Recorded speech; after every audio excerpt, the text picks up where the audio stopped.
Order. I think we're making progress. Welcome to the HS2 Select Committee. We start off with the Ickenham Residents Association. Who's going to kick off?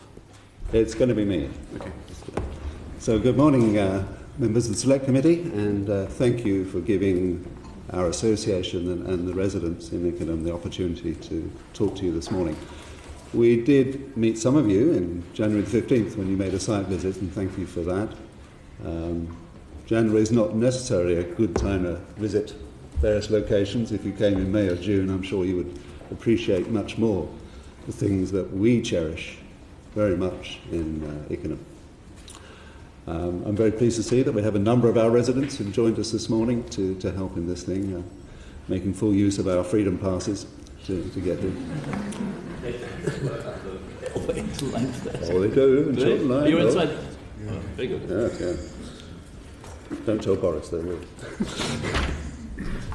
you? So, chart number 1, please.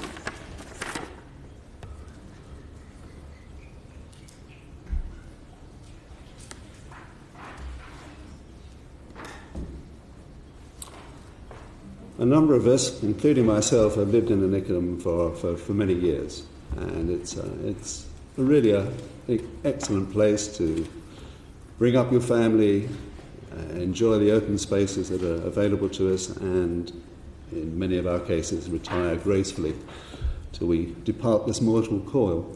So what I would like to do, number 2 please, in my presentation this morning, is make you more familiar with Ickenham and why we cherish it so much.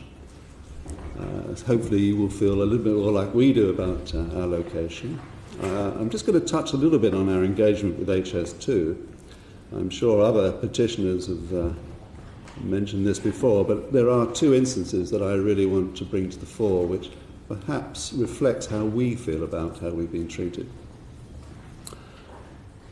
On Monday and Tuesday, you saw from our officers in the London Borough of Hillingdon many of the issues related to the roads in Ickenham. And I want to go a little more in detail about the implications that we see in the way that HS2 plan to use our roads. We want to talk about the safety issues that we have great concerns about, pollution, noise, and then obviously I'd like to sum up with what our residents are looking for. Number 3, please. So, first introduction. I moved into my house in Breakspear Road South 39 years ago this month. I brought my children up. My 94-year-old mother lives in West Ruislip, opposite one of the proposed entrances to a construction site. My 92-year-old mother-in-law lives in Ickenham. My daughter and her husband and 3 grandchildren live in Ickenham. So I think we are fairly committed to our life in Ickenham. If I could pass over to Brian and let him introduce himself. I'm Brian Cable. I moved to Ickenham in 1979 with my wife on a 2-year posting, and we've been there ever since. We're now living in our 3rd house that we've actually bought in the Ickenham area, and one of the reasons that we stay is because of the community in Ickenham, and the surroundings suit us, and they've suited our family as well.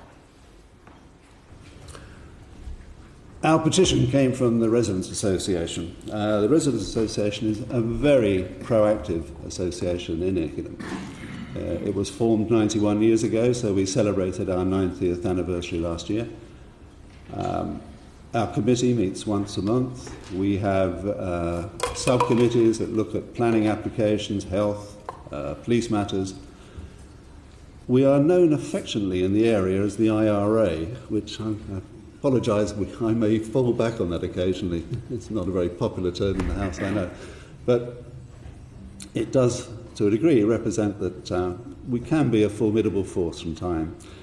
The way the association works, we have paid up membership each year, and currently we have 3,265 households that are paid up their membership, which is about 65-70% of all the residents in Ickenham. So I think we can clearly say we are representing the Ickenham residents.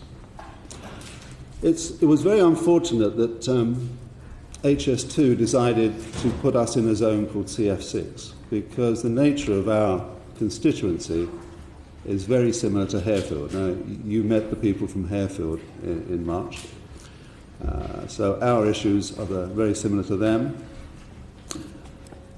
If you look at the way that the community in both areas have been affected and understand the issues that are coming, when the environmental statement was published, 25% of the nationwide response came from those areas. So I think there's a very good understanding of the implications of what may happen in our areas. A year ago, when we looked at what actions we could take and we started to understand the petitioning process, we decided rather than have thousands of petitions, we would look at the most affected zones, find lead petitioners, and then with their neighbours we would send our petitions in. And if you look at our petitions, although there's only 28 of them, in fact there are 1,300 signatures on those petitions. Can I interrupt you to say that I hope that people in other areas, when they come before us, will choose the same method, because I think it's the most effective way a point can be put across. Good, yeah. I'd also make the point now that we were absolutely terrified a year ago, and I suspect we still are, but I'd like to thank the committee and the clerk really for making it a much more relaxing, if not still terrifying, situation. I also think that our association has very good relationships with the local authority. You saw on Monday and Tuesday officers. We have councillors who are at the end of the phone, will always respond to our needs. We're also very thankful to Nick for the work he's been doing and intervening on our behalf over the last few years. We don't always agree with the council, of course. Last year we reviewed over 200 planning applications, and we do obviously fight things that we think are going to change the nature of where we live. Number 4, please. This is just an aerial view of Ickenham, which is really made up of large green spaces and highly dense housing. And we're very afraid that back in 2013, when it was agreed to do the Ruislip Tunnel and the Ealing Tunnels, that somebody in HS2 looked at this and just saw the green spaces and didn't realise that all these houses also existed.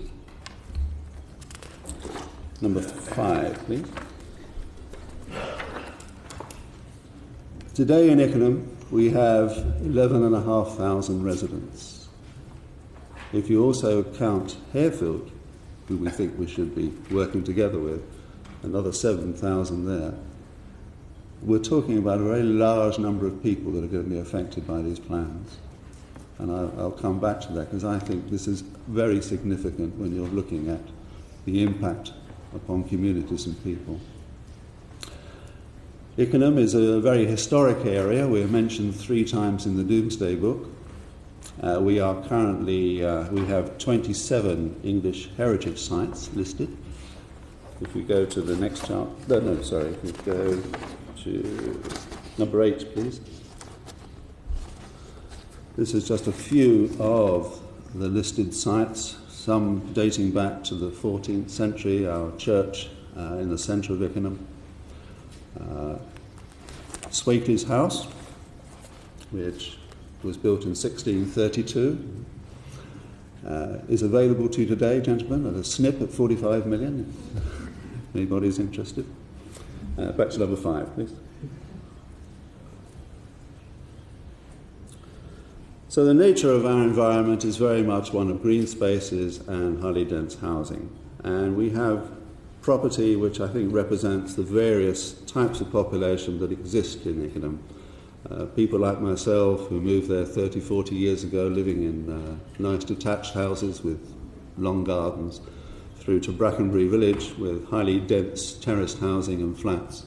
So we can have families who aspire to improve coming into the area, using the facilities, and gradually, as we old ones disappear, taking over our properties.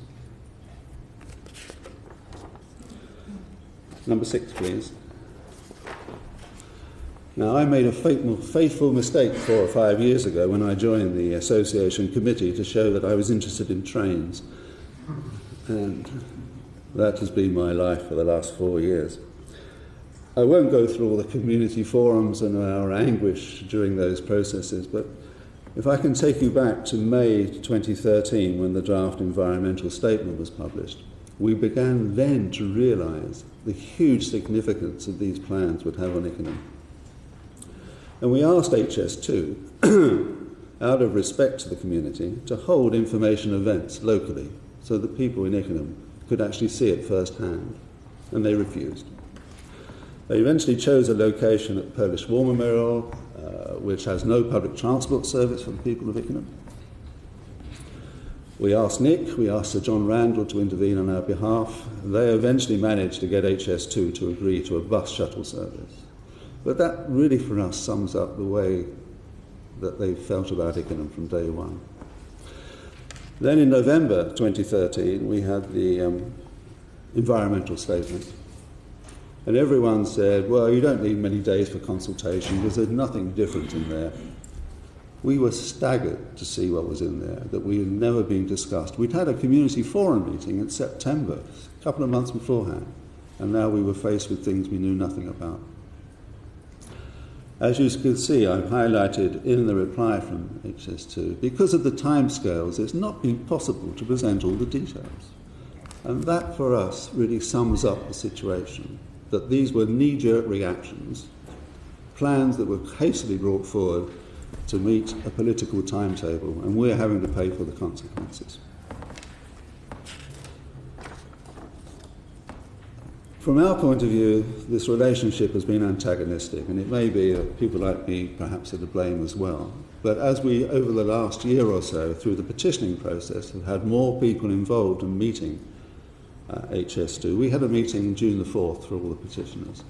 And I'll pass to Brian there, who is a relative newcomer to the situation with his views on how this took place. I think in Ickenham we have a selection of fairly bright and intelligent and highly positive and motivated people who understand that the HS2 project is highly complex, and we also understand the limitations of planning at an early stage. The environmental statement for CFA 6, which is South Ruislip to Ickenham, runs to 246 pages. It has several additional volumes, map books, numerous information papers, along with work statements and books of plans. It's further complicated, as Brian Adams has already mentioned, that parts of our local area are included in adjacent CFAs. Working through this morass of documents was a daunting task, and it should have come as no surprise to HS2 that their proposals would cause alarm and despondency and raise numerous questions about the scale and the extent of the damaging impact on our community. I personally know from Mr. Smart, during a conversation on the 15th of January in the hallowed environs of the car park at Ruislip Golf Course, when I asked him why HS2 had not done more local reconnaissance of an area that was painfully obvious it was going to be hit hard by HS2's plans. And I quote, and he said, plans were put together in a great hurry by a small team. And I think that really sums up how things have progressed since then. Any number of petitioners have attempted to engage with HS2, seeking to address any number of concerns, and the response has been very patchy, to say the least.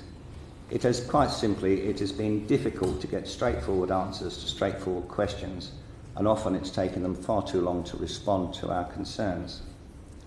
And too many expressions of concern have been dismissed or ignored, and that's added to the sense of frustration and dismay.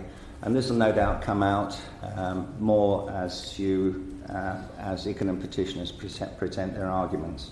But part of the problem is that people think that because this is a government scheme, everything has been decided and there are plans for everything, every traffic light. It's all locked in a drawer somewhere in one. With all due respect, sir, I think that most of us actually understand that. Yeah. But there are a number of cases of principle and broad planning and objectives that haven't been defined clearly, whereas as I have project management experience, albeit on very, very small projects compared to HS2. And there are certain fundamentals that you get right, and one of them is actually looking at areas where there could be serious problems, and I think we come into that category. But one of our objectives today is to convince HS2 that they really do need to make a serious attempt to understand the issues that affect the people of Ickenham and to do something about them. I'll come back to that. Okay, number 7, please. I just really want to walk you through key parts of Ickenham. On next Tuesday and the following Tuesday, you'll be meeting individual petitioners or street petitioners, and we'll go through their many issues. I'm looking at it from a very broad brush point of view. Ickenham really is a series, joined together by a series of roads, and these roads you've heard about on Monday and Tuesday. One of the key things about north of the A40, which is Ickenham, Ruislip, Harefield, Northwood, Pinner, Watford, is we are effectively a dormitory area. This is where people live, this is where people bring up their children and enjoy open spaces. But the actual economic activity tends to be south of the A40. That's Heathrow, Stockley Park, Uxbridge. So every day there is a mass migration of people from north of the A40 through to south of the A40, and every evening that migration reappears back from south to north. Number 9, please.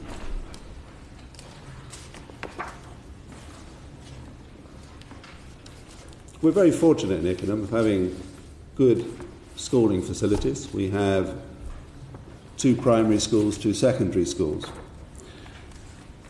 In total, about 3,000 pupils. So you can imagine every day during school periods there is a fair amount of activity. Primary school, parents tend to drive their kids to the school. Secondary school, kids tend to cycle or walk. My 13-year-old grandson, he walks along Swakeleys Road to go to his school in Viners. So there are key points of the day when our children are exposed to these roads. We also have in Ickenham, right in the centre there, you'll see facilities for the more elderly, and opposite them are our shops, etc. So you will find the elderly people during the day going across to visit the shops. Number 10, please. Obviously, the local authority is very knowledgeable about our situation. We work very closely to them, and we have a number of crossings to make these roads as safe as possible.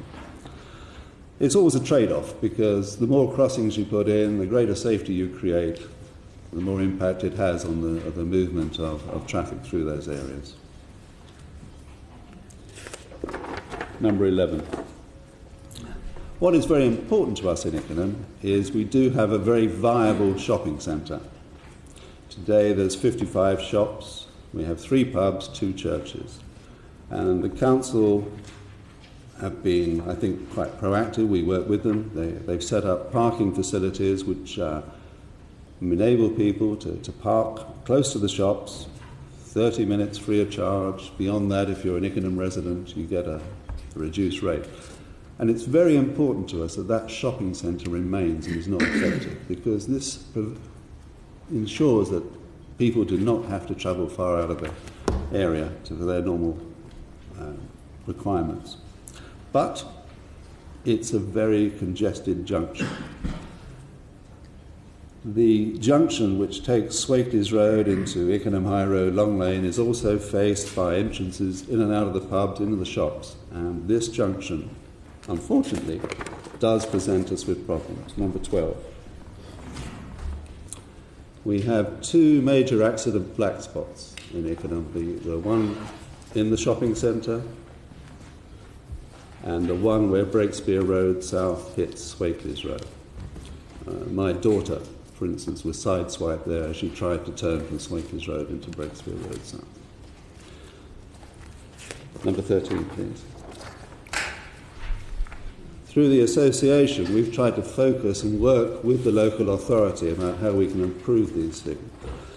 Those 4 photographs around Ickenham Pump, the junction between Swakeleys Road and Ickenham High Road, they all took place within 2 weeks last year. We've had major casualties in that area. Friends of mine, their wife had a serious accident there, and after 2 years she's still recovering. The other photograph is Breakspear Road and Swakeleys Road, where there was a major incident a couple of months ago. There are no easy solutions to this area, and we've worked with the council now for several years trying to find different ways. We've looked at traffic signalisation, we've looked at roundabouts, we've looked at other ways. It is very difficult to find a solution which fits all. Number 14, please. We had a lot of discussion, I think, Monday and Tuesday about congestion, and I think you're fully aware of what happens in Ickenham Monday to Friday, every day, every working day. We also saw it when we went into Bucks, coming through Denham. There's a line of traffic, and as we were where the canal was and the long, narrow boats, the amount of traffic that was going through was quite substantial. It is. And I have to say, and this is a quality as opposed to a quantity judgment, in the last 6 months it seems to have got considerably worse. And that may be, as Mr. Meehan said the other day, that as the price of petrol reduces, it reduces the barriers to people thinking about using their cars.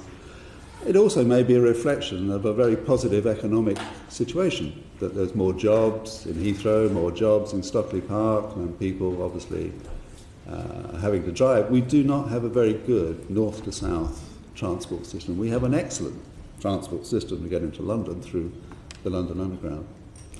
But you really are faced with using a car if you want to move from our area, Pinner, Eastcote, etc., to the areas of work. The other area I think that we have disagreement with HS2 is that they define peak periods as 8 till 9 and 5 till 6 in the evening. We wish. I live in Breakspear Road South. I can hear rap music thumping away at 6:30 in the morning of people sitting in traffic jams. I can be trying to get out of my drive at 9:30 in the morning. Fortunately, I'm retired. I'm not constrained so much by the work. In the evening, it's even worse.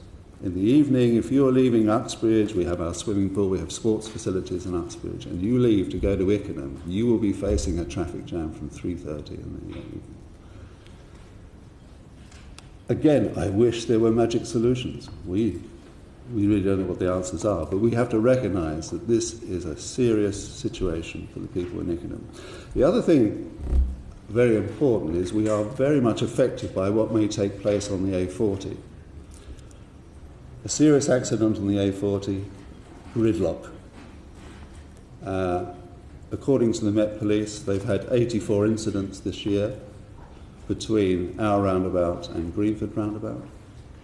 That's 1 every 2 days. I don't have any data from Buckinghamshire, but we are also affected by the other piece of the A40 and the M40 that goes up to the north.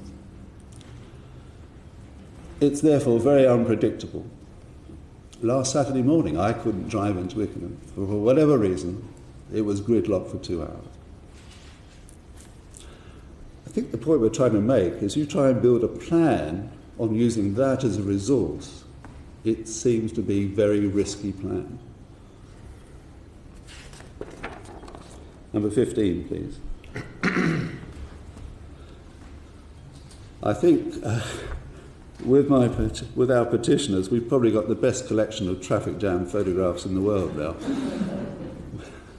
We've all been out at various times of the day, and what we're trying to say to you is that peak period is very, very long.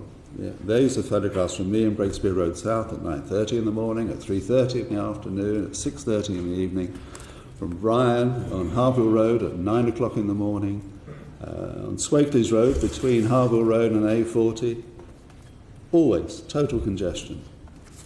Ickenham High Road, Swakeleys Road in the evening, congestion.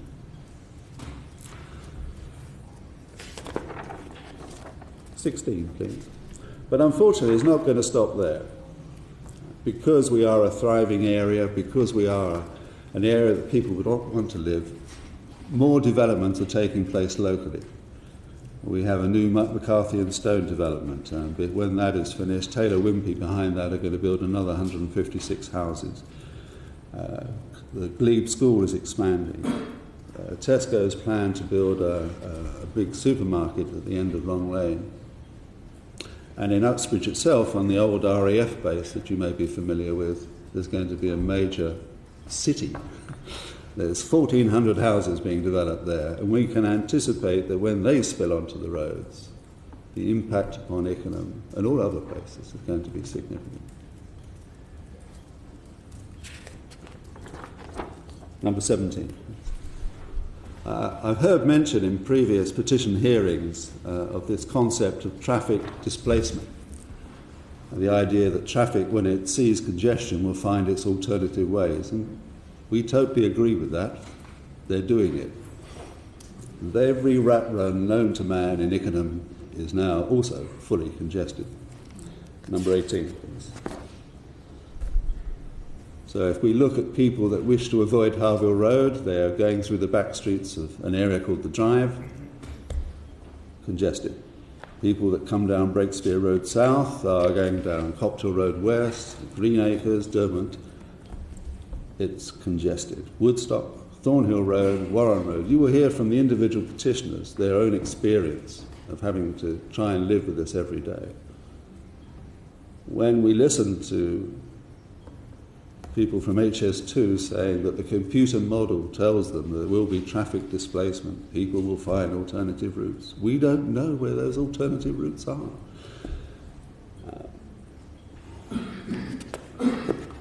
Number 19, please. So I've tried to lay out what our experience is today, and now we overlay that with HS2's plans. You saw very clearly Monday and Tuesday the various construction sites, the depot, the industrial depot that will come to Harville Road, the fact that there'll be huge amounts of soil being dumped between Breakspear Road and Harville Road, the railhead, tunnel portal. I'm referring there to the data that's in the environmental statement, which tells us the number of HGVs, the duration. I understand there's new data this week which revises that a little bit downward.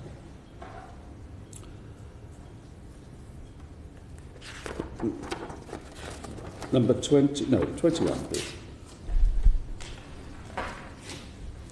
So mapping those volumes onto our situation today, those volumes showed us that there could be 1,860 HGVs between Harville Road and A40 every day. In discussions with HS2 a couple of weeks ago, they suggested those numbers would be reviewed and brought down. So I'm recognising that there could be 1,000. That is one HGV every 40 seconds. On a road that doesn't move today. We don't see how that can work. Every lorry, I understand in the vernacular, represents 2 PCUs, passenger car units, so they're adding every 40 seconds another 2 cars to that congestion. The other volumes, whether from West Ruislip or Breakspear, become irrelevant because if you try to get down that road, everything else becomes so congested it won't move anyway.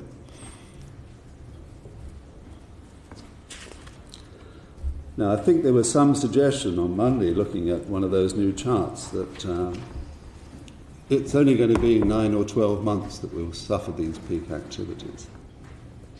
We don't think 2 weeks will work, let alone 9 to 12 months. And it's still going to go on for 5 years, even though reduced loads. So just, again, quickly go back to that bit of road between Harville and Swakeleys, number 22, please. So this is the real experience. Cars not moving every day. the intent of HS2 to try and bring lorries through this area. It has 4 bus stops. It's very narrow. It has 3 bus services, U1, U10 and U9. And it's also the walking route for our children to get to Viner School.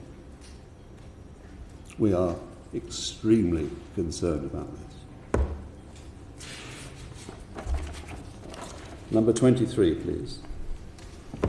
If I go back to our accident black spot in the centre of the village, another very big issue for us is the possibility of accident with HGVs.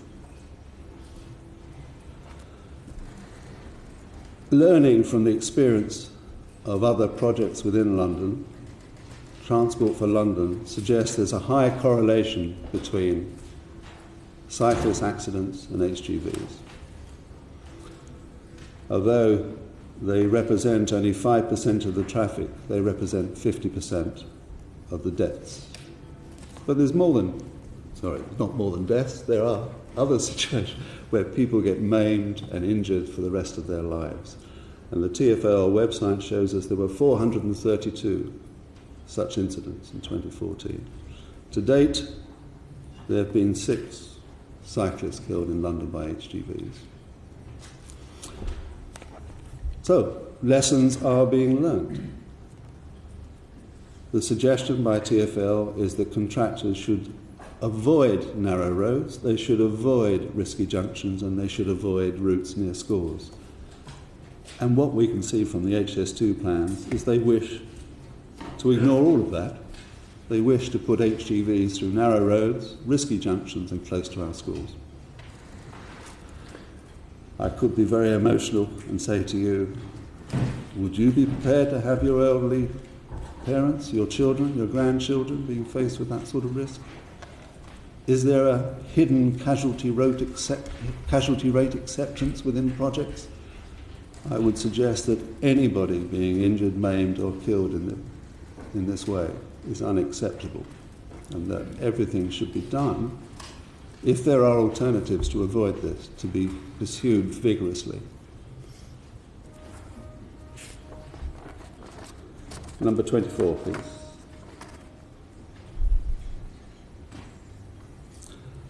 The other issue in Ickenham, of course, is the pollution that we suffer from traffic today. You saw that on Monday night with the charts from the London Borough of Hillingdon.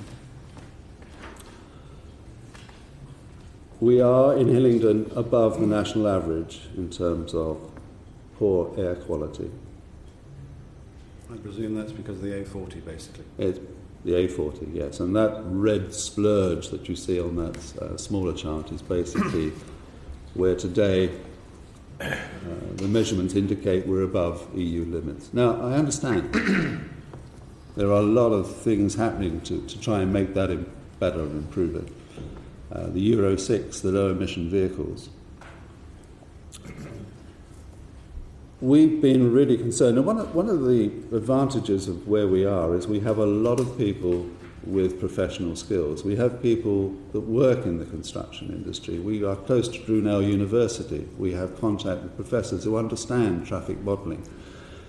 And they've been helping us in terms of trying to understand this. And we came to learn recently about a model available on the DEFRA website, which is used by the transport industry and construction industry to try and quantify the various emissions that will occur.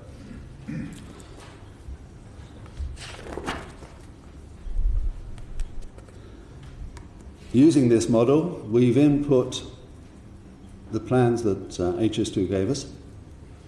This model does take account of Euro 6. It does take account of low-emission vehicles. So it takes account of all the things that are going to happen advantageously. But it still demonstrates that these vehicles will create NO2 particles which current science tells us are highly dangerous. I'd also make the comment that science has not been a great servant to us in this area, because 5 or 6 years ago we were all being told to buy diesel vehicles as a means of improving the air. But now we're faced with these PM10s, PM25s, which apparently are carcinogenic and add to premature death. 25, please. So I might be overplaying this, of course, but to us that is the vision that we see coming to us. That these vehicles will be adding to the pollution.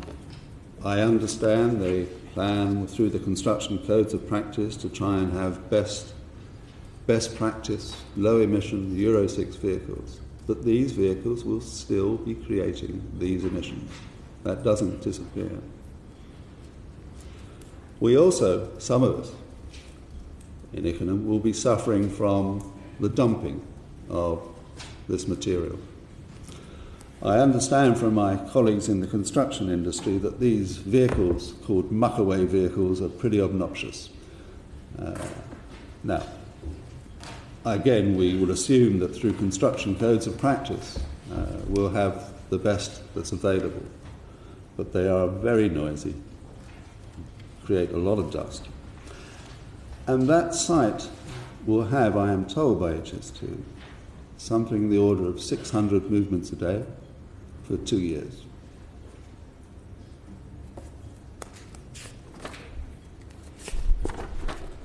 '27, please.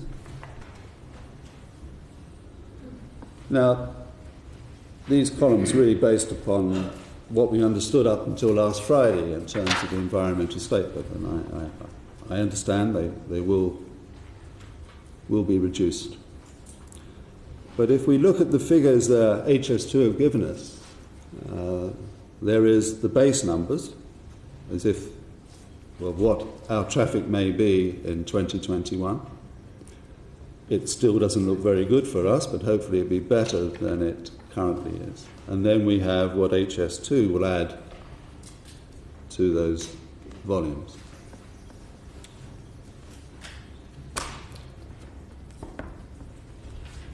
It may be that science will tell us in the next few years that we cannot afford to have these levels of emissions. Again, I would suggest, if there are other solutions which avoid doing it this way, they ought to be pursued vigorously. And unfortunately, we see from HS2 every effort made in defending their position and not wishing to really investigate what could be done. We believe they have the best skills. We believe they have all the expertise. To us, it seems an attitude of mind, a culture, a dogma of not wishing to look actively at what could be done.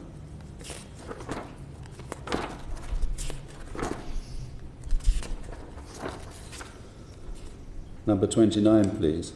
I made reference to the dumping that will be taking place between Harville and Breakspear Road South. The prevailing wind is from the southwest. We in Breakspear Road South are 20 metres beneath Harville Road, and we're going to be faced with 2 years of these muckaway vehicles going backwards and forwards with the dust, the noise and the emissions.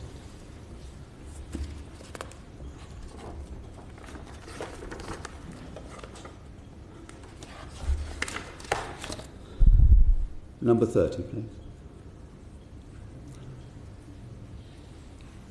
The other issue that we have, of course, is the noise that will be created by these construction sites, by these lorries. The environmental statement recognised that there would be significant effect in Breakspear Road South and in the Greenway. We also believe it will also affect other roads like Hoylake, Copthall Road West, etc.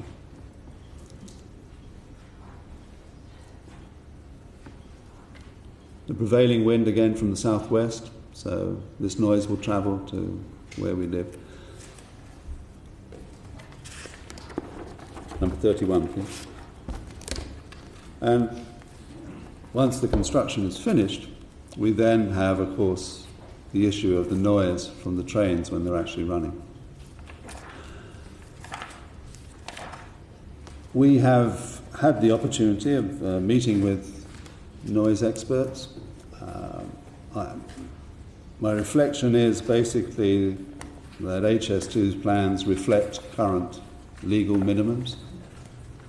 I don't think they reflect the possibility of best practice, which other nations are adopting in terms of the impact of noise on their communities.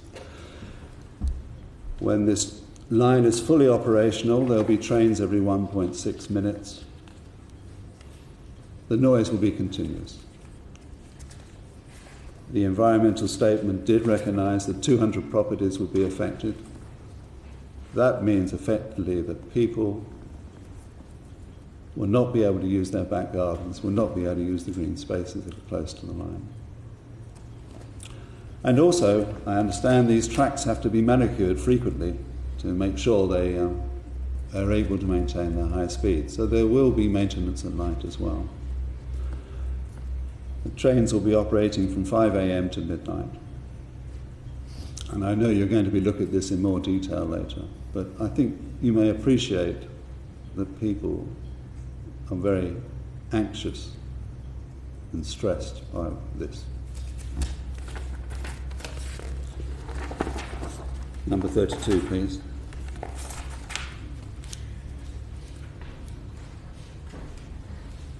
There are many other issues that we've identified within the documentation, the plans, and these will be raised by petitioners that follow me as they analyse what the implications for themselves. We feel that there hasn't been due diligence. We feel there hasn't been consideration of local circumstances. This is just one little example where a footpath will be closed and ramblers will have to use the alternative of this part of the road. Now, I understand on Monday or Tuesday there's an offer to actually try and find some way of providing a footpath by the side of the road. I think HS2 could save money and not bother, to be frank, because behind this photograph is the Chiltern Bridge, which is already too narrow for 2 lorries to pass, and putting a footpath into there is not going to be safe in any way. That will not work. There are references to safeguarding fields to offset environmental degradation. I know of one particular field behind Copthall Road West where they're going to make it much more attractive to wild habitats. I don't think you need to bother. It's already very attractive to wild habitat. It's a nice field already, so we're not actually gaining any advantage there. I was also very interested on Tuesday when we were listening to the reasons why the Ruislip depot would not be an attractive solution, that suddenly the green fields around Ruislip depot sounded like crown jewels. I have to tell you, 4 or 5 years ago it was a no-go area used by yobs on motorbikes, and it's only through the hard work of a member of our committee that we're now turning that into a place of recreation, a place of enjoyment for the local community. If HS2 wish, they can look up the Ickenham Marshes Partnership and they can see the sort of work that's going on there. We are obviously concerned that we're going to lose amenities. We're obviously concerned about the light pollution from these construction sites, the one in Harbour Road up to 10 years. And there are references to utility works on Breakspear Road and West Ruislip. On further interrogation, it would appear that these may require up to 6 months and that one side of the road will have to close in order for this work to take place. I don't think it's conceivable you could close Breakspear Road one side for 6 months.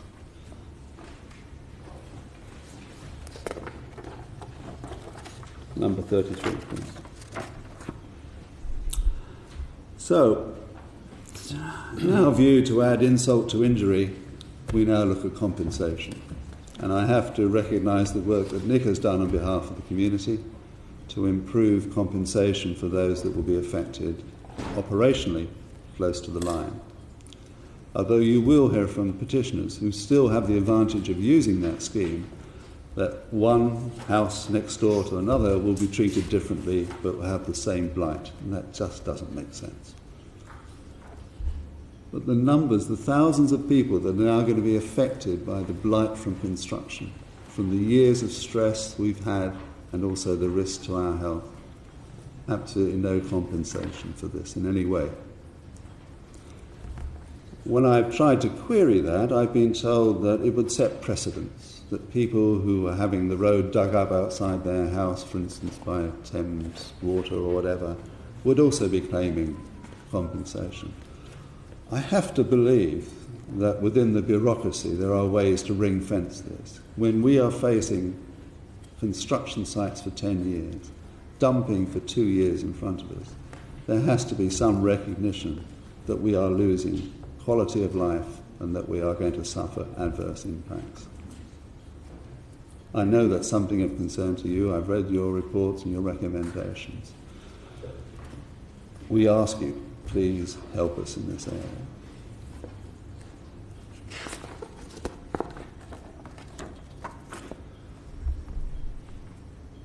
So I've tried to describe to you the nature of where we live, how much we cherish it, the problems that we have today, problems that we try to resolve. We are very fortunate. We have a very proactive councillors, we have very proactive council, we work very well with them. But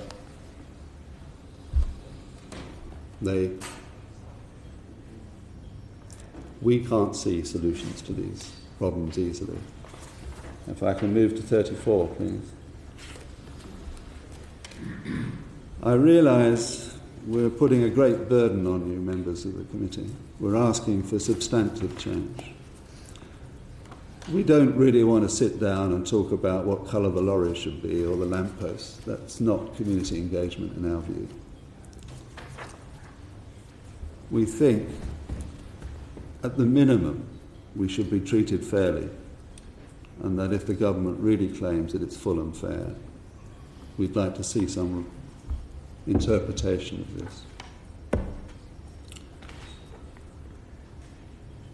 I've asked for the removal of the passive provision for the Heathrow Spur. You've already said that that's going to happen, but this has been an obstacle in discussions with HS2 from time to time. We did ask for a tunnel extension back in 2013, 2012, and this clearly was an issue that, from an engineering point of view, they didn't want to do it.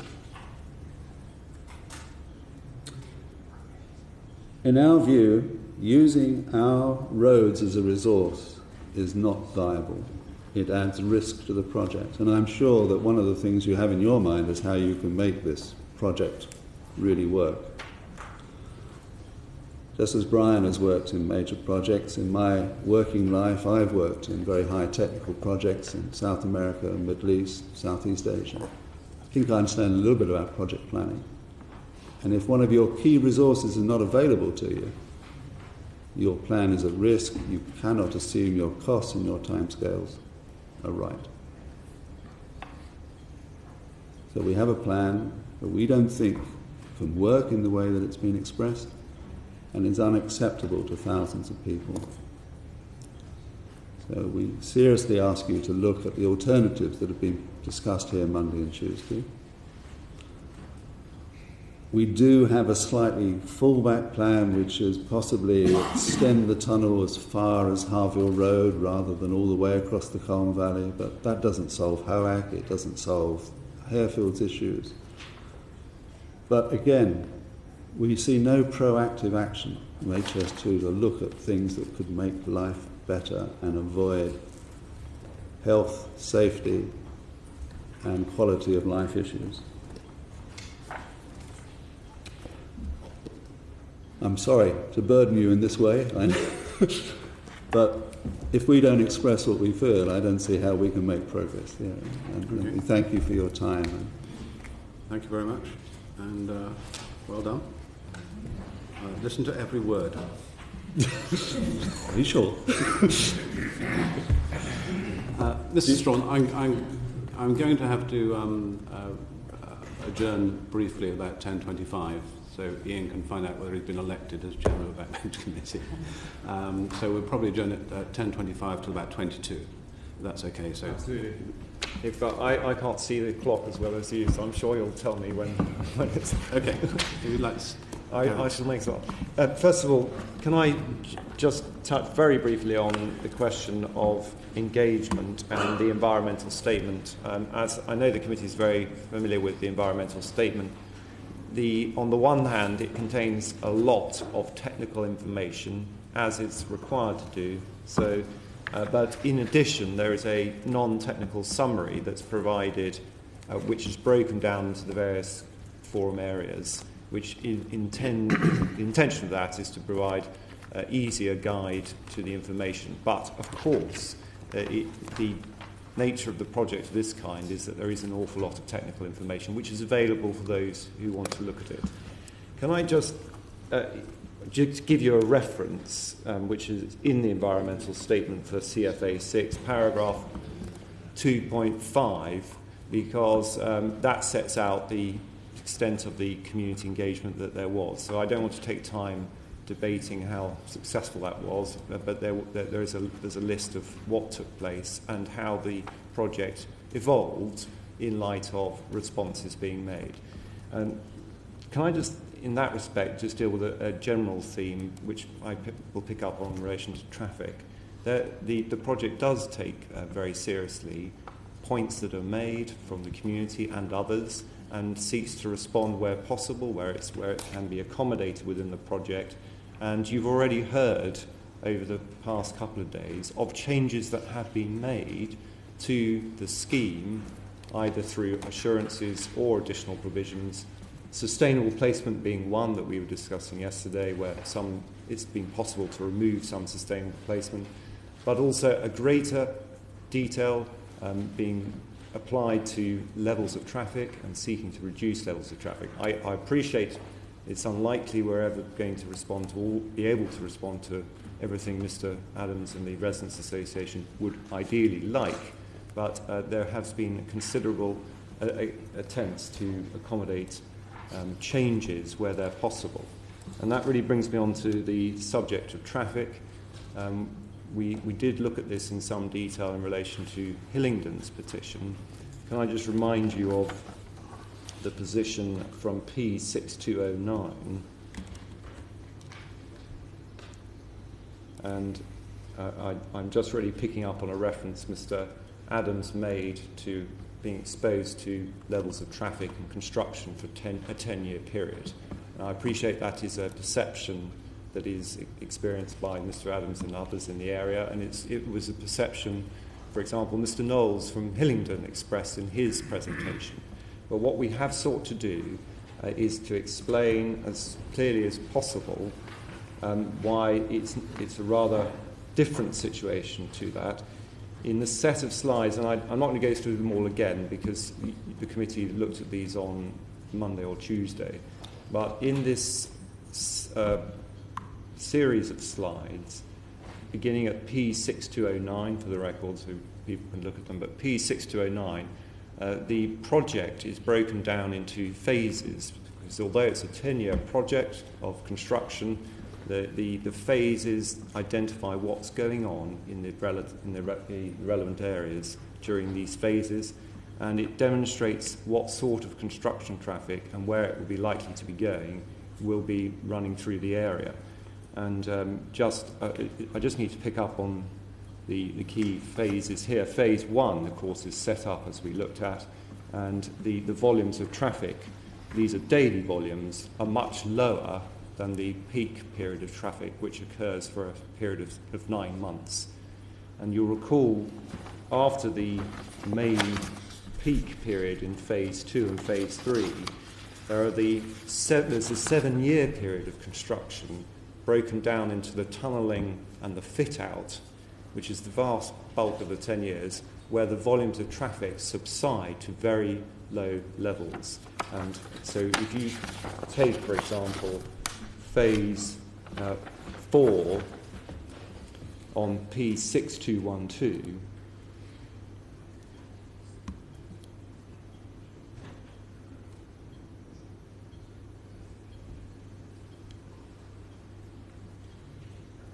we're into the start of year 4, and there's a 3-year period when there's tunnelling activity.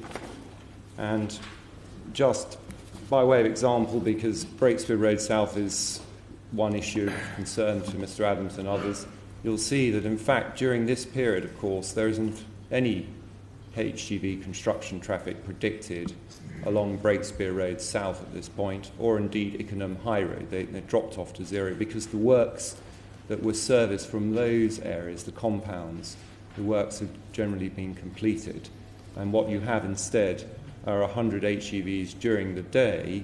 That's a total contribution each way during the day, accessing Harville Road for the concrete batching facility.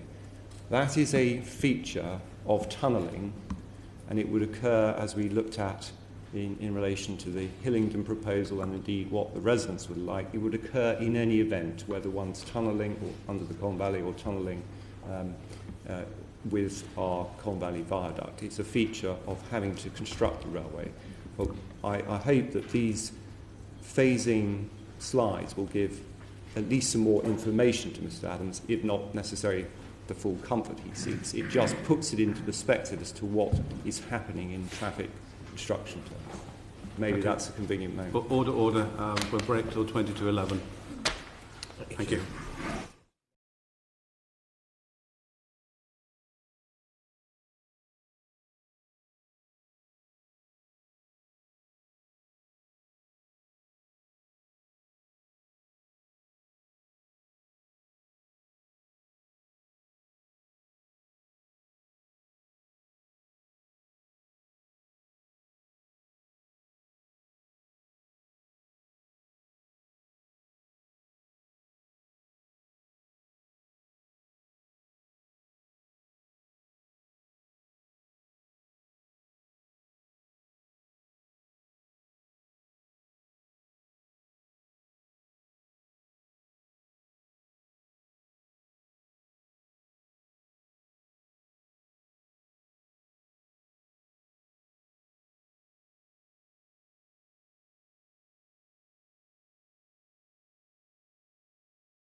Sorry, we're a couple of minutes late. Can I congratulate Ian on being elected chairman of the Backbench Business Committee that determines what backbench debates we have on the floor of the House? Well done, Ian. Mr. Strawn, you were talking about traffic in Ickenham and Hillingdon, which we have done for a lot of time and will do for a lot of time yet. Yes, and I'm not going to prolong it to any great degree now because the information is there. Can I just finish on that to point out that HS2 is, of course, well aware that there is congestion and the levels of traffic in that area, and has done its own counts and is well aware of needing to recognise that in the construction programme. And one of the things that we looked at on Monday or Tuesday, I forget which now, was, of course, the assurance that's been given to Hillingdon in a letter form. I just mention it again now while Mr. Adams is here, because you'll recall from that assurance, which we can get up on the screen if necessary, 6468, but from that assurance, HS2 has said it's going to look at these junctions in particular now, get on and look at them now, and to the extent that the construction is going to materially worsen the use of those junctions, to consider what measures could be introduced. And if, of course, if that is a process that results in improvements to the junctions, the sort of issues that Mr. Adams is referring to now as an existing problem will potentially benefit from any changes that are made. But I just identify that letter because Mr. Adams, I don't know if he was aware of it from Monday or Tuesday, but the actual assurance is on the next page. Can I ask about traffic surveys and traffic counts? I mean, this is to some extent historic. Years move on, and by the time the project starts, if it does, things will have changed. Yeah. Do you update that information and feed it in? As I understand, yes, there is updating, and in fact, I think there was initial in 2012 and 13, for various reasons, Hillingdon didn't want HS2 to do its own counts there, but the counts were done in 2014, as I understand it. So the current information is based on relatively up-to-date data, but there's further the further assessment has indicated in Insurance 1, Secretary of State requiring the nominator undertake a traffic assessment within the Ickenham area with specific reference to the 4 junctions that you've heard about. And the project would normally have an agreement with local authority in terms of traffic management, but what about the Highways Authority and the Greater London Authority in terms of works, let's say, on the M25, the M40, the A40, because it seems to me that if you had a lane or two out, if you have more traffic pressure here and something else goes wrong, the tolerance levels are not there. Yeah. You'll recall that, for example, in relation to the M25, there is the slips proposed for the works in that area, and those traffic arrangements have been the subject of detailed discussion with the Highways Agency that are responsible for the trunk road network, the M25 and indeed the A40. So there's close liaison with both the Highways Agency and the local highway authority. The local highway authority, Hillingdon, of course, are the authority that is responsible for the traffic management plans that will come as part of the detailed process and controlling levels of traffic where they're over 24 HGVs per day. You'll recall that's built into the bill. So I hope from that brief look at the traffic information, on which there's much detail, which I'm not going to go into now, one can see that there is considerable work that's been done already. There's further work that we've agreed to do in terms of traffic assessments, specifically on these junctions, with the prospect of improvements to them if that's considered necessary as a result of that further work, all of which acknowledges the traffic issues in that area. Can I turn to the question of air quality? I would ask Mr. Miller just to come and explain to you, because I'm not sure we've touched on this, the latest position in terms of air quality assessment. It's another example of where further work has been ongoing. And I'll just ask Mr. Miller to explain what's happened.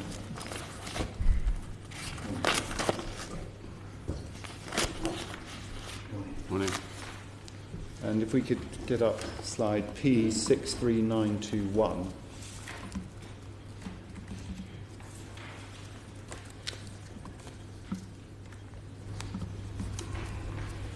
And Mr. Miller, I've just asked for this slide to be put up on the screen. This explains the position that under the hybrid bill there was a air quality assessment of the construction phase and receptors, as they're called, but the effect on people in the area, various locations of construction traffic on the roads.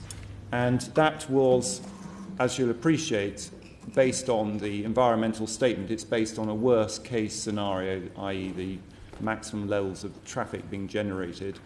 And if we go over to the next page, 63922, there is noted here that since the publication of the hybrid bill, there's been further work done, and there are 4 factors that have been identified. The construction traffic's been remodelled in light of the additional provision and the supplementary environmental statement, which is showing lower peak volumes, which are reflected in the traffic data we were talking about a moment ago. It's been updated to reflect the newer version of the Wellham model, sorry for the acronyms here, but the West London highway assessment model that's used by TfL. It's been updated in light of the Euro 6 truck requirement that we heard talked about a moment ago.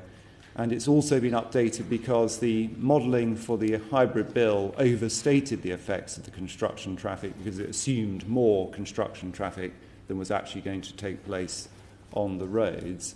And that further work has been done, and I think the detailed results are just becoming available, but they are showing a lower air quality impact than was previously thought to be the case. And can you just explain whether or not that's right?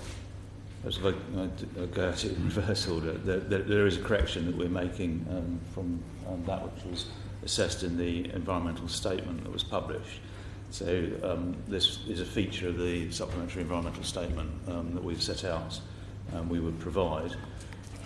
So in July that will be published, and the update, as you've described, for the various changes which have taken place in this location will be provided for the air quality.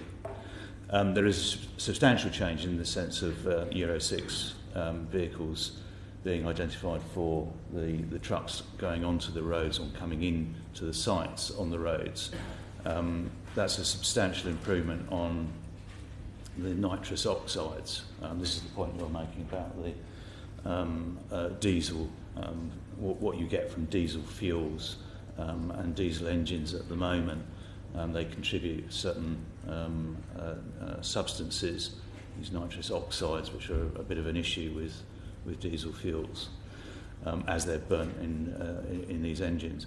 So we've thought about that carefully, and we've had to think about it with the industry. It's not a simple and straightforward thing to do, to go and say we've got to provide Euro 6 trucks, and we've got to think about what the impact is on the construction industry. Can they actually bring that forward? So our commitment here in this location, you've got an air quality management area here. The Euro 6 trucks will apply. So things have moved on substantially, and the nitrous oxides are substantially reduced as a result of those vehicles and the way that they will burn diesel fuels. Could you just tell us any subtraction reduction, but by what measure? Yeah, I think we've got a graph somewhere, isn't there? I believe. If traffic is moving, it has an impact on air quality. If it's standing still, it has an even worse effect on air quality if the road network isn't actually working properly. Yeah, we were talking. Is that modelled in, or the overall modelling? The work that petitioners have done is very good. It's looking at the right tool kit to think about what the air quality implications are. So we use that sort of modelling as well. We use that model as well. And what the modelling does, what that toolkit doesn't do is it doesn't think about the dispersion. How does it actually work in the environment? So when you put it into the dispersion model, you think about what the air quality is doing, modelled over a year, where what the prevailing winds are doing. All of that is taken into account, and I think it's fair to say that it might be a bit of a myth that standing traffic and moving traffic, there is a substantial difference with air quality. Most people think that there's a difference with air quality with standing traffic because it's just sitting there burning fuels. The converse is that if you've got good moving traffic, the likelihood is that you've got a lot more moving traffic on those roads. So it's a sort of 6 and 2 3s kind of thing, I'm afraid. So there's no substantial difference in these circumstances. So here we are. These are these are the improvements that have made from nitrous oxides emissions, grams per kilometre. The slide P6392 brackets 4 that's on the screen is giving an illustration of the significance of the change from the use of Euro 6 trucks in terms of emissions from NOx levels. Yeah. So this is something that London is going to have to, London as a whole is going to have to tackle with the range of diesel fuel vehicles that are on the roads. Going back to the air quality modelling, of course, what you've got to do is you've got to think about what the baseline conditions are. And what I would say about getting committed to the Euro 6 is that that means that those vehicles that we put on the roads are within our control. The other vehicles which are using the roads and which contribute to the baseline overall are outside of everyone's control. And so you have a whole range of vehicles. Some of those are new vehicles and they're very efficient, and a lot of vehicles which are not so efficient.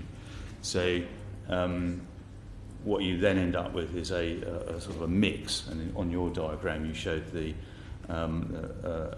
dual carriageway and the junction going into Swakeleys Road. So you've got the plan there. What that's doing is showing a good idea of what the levels are for the real air quality issues. And where a lot of air quality monitoring is done is around those hot spots. So in Hillingdon, there's a lot of effort going into the southern part of Hillingdon, largely because of emissions from Heathrow and what's going on in the Heathrow area. But it's fair to say that on the main roads, there's effort there. So we have a good understanding of where the major problems are occurring. When you get, I've got up on screen A109026. This is from Mr. Adams's slides. Yeah. What he's done is use the DEFRA model toolkit to work out additional emissions from HGV and other traffic caused. But what you were explaining is that then has to be fed into a dispersion model. That's right. With wind, the traffic, the existing traffic in the model, and then that leads to the calculations of the relevant emissions levels at different points in the road. Yes, and what you're trying to do is you're trying to predict what the baseline will look like in the future, and what the baseline will look like in the future with High Speed 2 and its activities in this location. And so what you end up with is HS2. I'm trying to understand what HS2's contribution is to that traffic, and what HS2's contribution is to the air quality. And so, whilst you may say that's quite a lot of traffic, truck movements along these roads, actually that appears to be a fraction of the traffic on the roads as they are at the moment, as they will be in the future. and so you can't. It's not a sort of a linear kind of effect, if you will. It doesn't just keep accruing just because we've got our traffic on there. You've got to look at it in the round. Yep. So ours is a small fraction of that which is going to appear on those roads.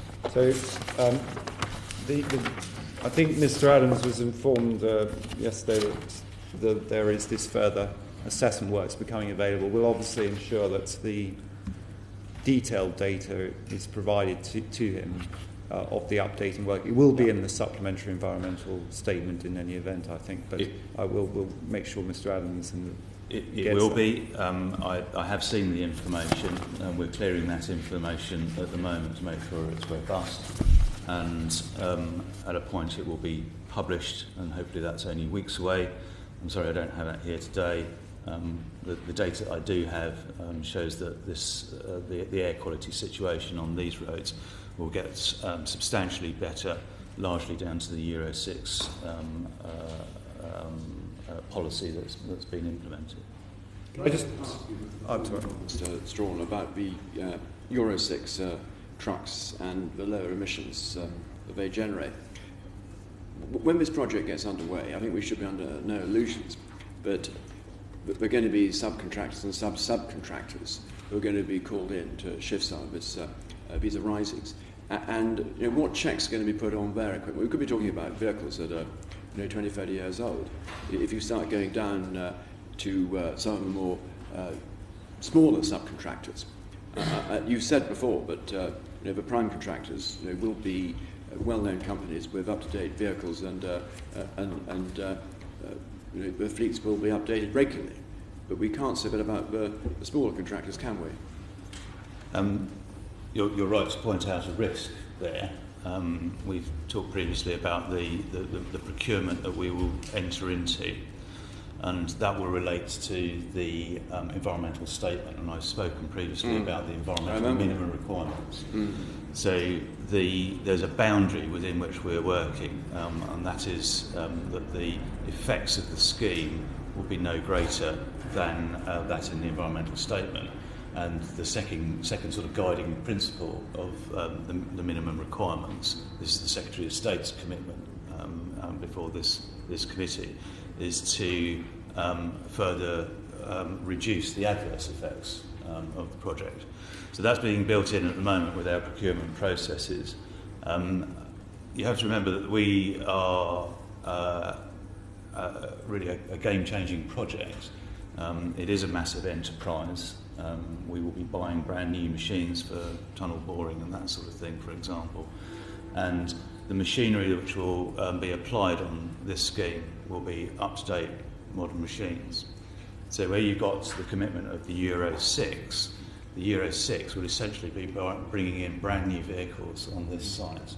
So whether it is what we call a Tier 1 main contractor, through to a Tier 2 or Tier 3 contractor, the sort of subcontractors that you're previously experienced with, that will flow through. So if someone has to use a truck and they're a Tier 2 contractor, a subcontractor essentially, that will have to be a Euro 6 vehicle if it's going to go on the road. And are you really saying that in the heat of real pressure being applied by the people managing this project, they're going to have to shift this stuff extremely quickly? There's going to be huge pressure on the timings getting completed. Are you really going to be able to maintain those high standards? We're able to maintain the high standards. I think what you've heard over the last couple of days is a situation where the movements of the roads on the roads is largely to get us to a point where we've got a railhead that we can use for the tunnelling activity. And as we've explained, the main activities here are to do with the tunnel and the length of the tunnel here, because that's got us in a place where we've got to build it from somewhere.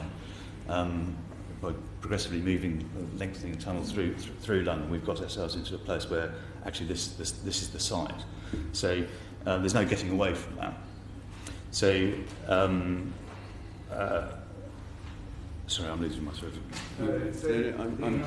I think it's important to put that in context, that what you're referring to, Mr. Miller, is the creation of the railhead is What then leads to most of the excavated material going out by rail. Yes, that's the and point. It's only the initial period to take out the copfall cutting where there is that spike of HGV traffic in that 9-month period, whilst the railhead's being set up, but which is anticipated to be controlled in the way Mr. Miller described for the HGV traffic. Saying that all the vehicles will have tracking equipment on them. So if there are concrete lorries going up and down the road, you'll be able to map where they're going and know exactly where they are. So if they start cutting through where they shouldn't cut through, that will be known. Yeah, we talked previously about that, the sort of GPS type tracking and understanding, keeping control of the vehicles which are going onto our sites. On High Speed 1, the way that the construction packages were worked, they were split up by numbered package, and people understood what vehicles were going where, what restrictions were applied on the roads, and at what times. That will all come through on this project through the traffic management plans, and there are controls in the bill under Schedule 16 that the highways arrangements will have to finally be agreed with the relevant highways authorities. So, whilst that all sounds very comforting, it does mean that we are operating on those roads in this instance, but we are changing through time. We're making improvements. Hopefully you can see that. And when we get with the contractors, we are looking to them to make further improvements.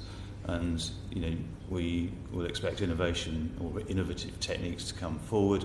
And part of the challenge here is where you can readily see traffic is an issue. So they'll be concentrating on traffic when we get to it in the detailed design. Mr. Storm, before you move on, in the presentation from Mr. Adams, one of the concerns about the heavy goods vehicles is not just nitrogen dioxide but also particulate matter. Yes. And the Euro 6 vehicles, are they a significant improvement on emissions of particulate matter as well? There are particulates from diesel fuels. There are dusts which come off of trucks which are taking materials away. If you look about London and you see the trucks which are moving around, particularly the Crossrail type of vehicles, you'll see that, in fact, all of the trucks these days have an automatic netting system on them, so that as they are loaded with materials to be taken off site or moved around the site, the netting is automatic. As the vehicle moves off, the net goes over the top of the vehicle. So the idea of that is to stop the sort of wind blow of the top of dry materials blowing off of the trucks themselves. Obviously dependent on weather, if you've got a dry period, you would be looking to spray the sites to keep surface dusts down. There will be bowsers on these sorts of sites to spray the top of the ground to avoid dust getting off the ground when it blows. Can I, just in relation to monitoring enforcement, if we just have P6392 brackets 5, remembering that this is HGV traffic going in to the work sites for the creation of the railhead area, it's explained in relation to Euro 6 requirements that they're to do with low emission zones, and they are in fact also additionally controlled in terms of the number plate, the dating of the vehicle, because of the requirement for vehicles of a certain age to be compliant with Euro 6. So there is that additional mechanism. Yeah, there are penalties associated with that. So you bring a dirty vehicle into London, you're going to pay the price for that. So it works a little bit like the sort of congestion arrangements. The petitioner also raised the point that the Harbour Road site is somewhat a little above Ickenham, and I think water runs off onto Breakspear Road. Yeah. And so what about dust coming down onto the community? I mean, presumably, if there's concrete batching, things like that, there'll be a water spray to try and keep the dust down, or? Yeah, as you're placing that material, you have those sort of water sprays to keep that down. Some of the material might come out in a wet form, so it might not be as big a problem. the other day I was explaining that you can put topsoils down quite quickly, and you can seed those earth banks and whatever. If you got to seed those banks or the build-up of the material quickly and as you go, that would help bind the surface, a bit like putting a grass down, binds the surface and it stops that sort of thing happening.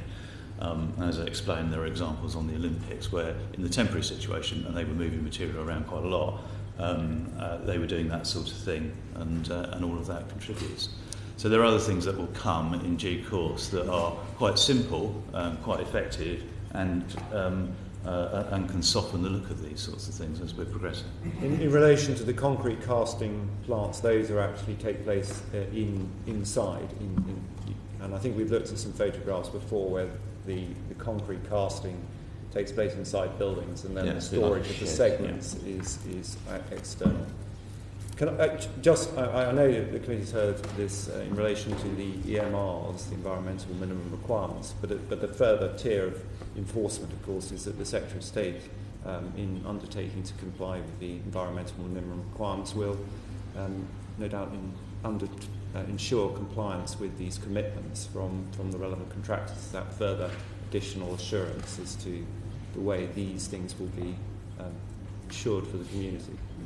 Well, let's hope that doesn't happen, and that's really the last resort. Yep. I think that we probably... one matter in relation to air quality, A1090 brackets 29, just because Mr Adams was concerned about air quality emissions from vehicles within the site itself, so the movement of vehicles within the site itself. I think that's something we have responded to him in writing about, but just to put it on the record, the position is that those emissions, as we've explained in writing to him, are not considered to add materially to the emissions that are already modelled on the roads. And if you could just explain why that is, Mr Miller. Essentially, what is happening by way of emissions, the sort of baseline, the future baseline conditions, that's largely a function of what's happening on the two roads either side of the site. So, yes, there will be a lot of movements going on in that location to move that material around and to place the material, build it up, that sort of thing. But that is a fraction of what's going on either side. So whilst it will contribute, it's not contributing greatly. It's not making that a sort of a significant step change difference compared to what happens either side of the roads. You'll have seen from the various photographs that have been shown this morning the amount of traffic that is on these roads in peak periods. So that gives you a good idea of what that looks like. You'll get a fair idea of what our contribution is, putting trucks on the roads, and we've modelled that. So there's a lot going on there already. There'll be more in due course. When we come to it, when we look again at those roads, we'll see that, as I say, with the Euro 6 element, that we think that it's not going to, even that will mean that it's not going to move, get ourselves into a situation where the air quality is going to be significantly greater, and I believe even to what you have today. Right. I'll leave air quality there, but I'll, as I said, make sure that the new assessment material is made available to Mr Adams and indeed the committee as soon as possible. Can I just, I just have two further comments to make. The public rights of way diversions, that's the subject of an assurance that was given to the London Borough of Hillingdon, including the assurance in relation to Breakspear Road South, where a reduction in the level or the amount of Breakspear Road South to be used has been offered as part of an assurance, along with the provision of a temporary footway, albeit I know what Mr Adams' views are about that, but that has been, as I understand it, Ms Miller, that's been assessed as being capable of being provided along that road and indeed under the bridge that he referred to. Yeah, I believe our assessment says that there is room to do that. Yeah. But of course, the London Borough of Hillingdon can, no doubt, I think the nature of the way the assurance is worded allows the London Borough of Hillingdon to come back and discuss with us if they consider that some change is required or something alternative is preferable. Is that right? Yeah. That's right, yeah. And finally, could I just, because it was added at the end, I think, by Mr. Adams, I don't think I need to go through it now in any detail, but Mr. Adams did refer to a fallback, so far as he was concerned, of an extension of the tunnel from the West Ruislip portal of a shorter element, which he, as he, I think, acknowledged, didn't cover everyone's concerns, but it was a sort of fallback that he was putting forward. That was considered as part of the route options, and it's documented in the environmental statement of paragraph 2.6.10, where that as a potential option was looked at but rejected for the various reasons set out in that document.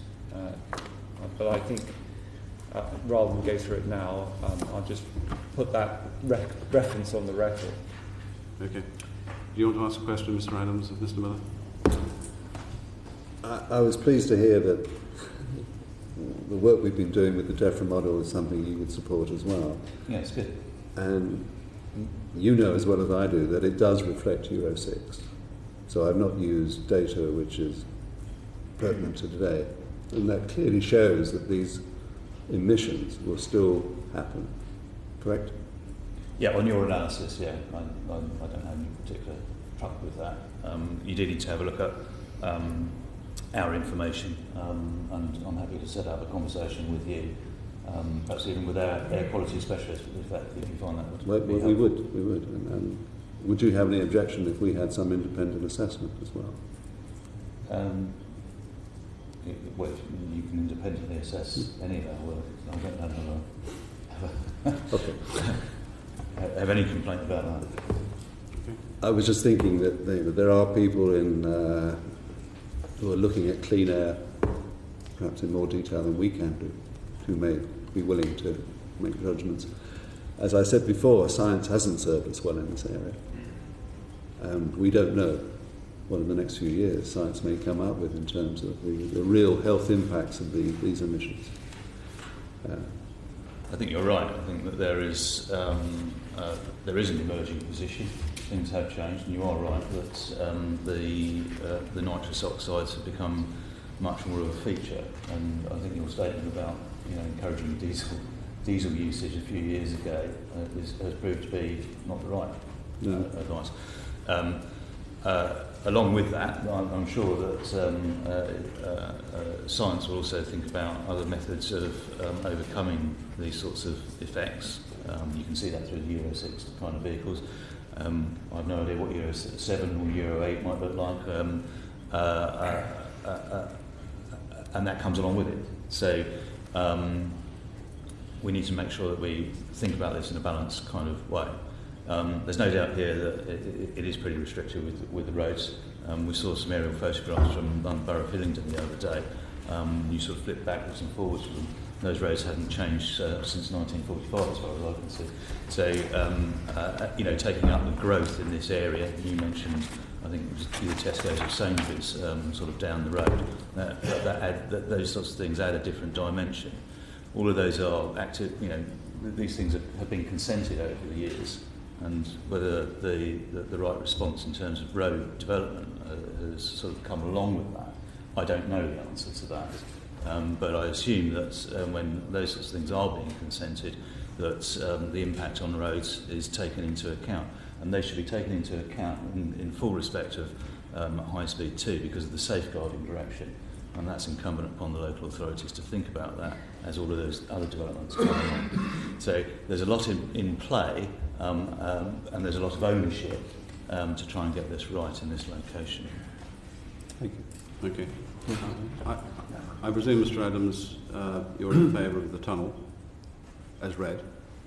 Yes. Okay.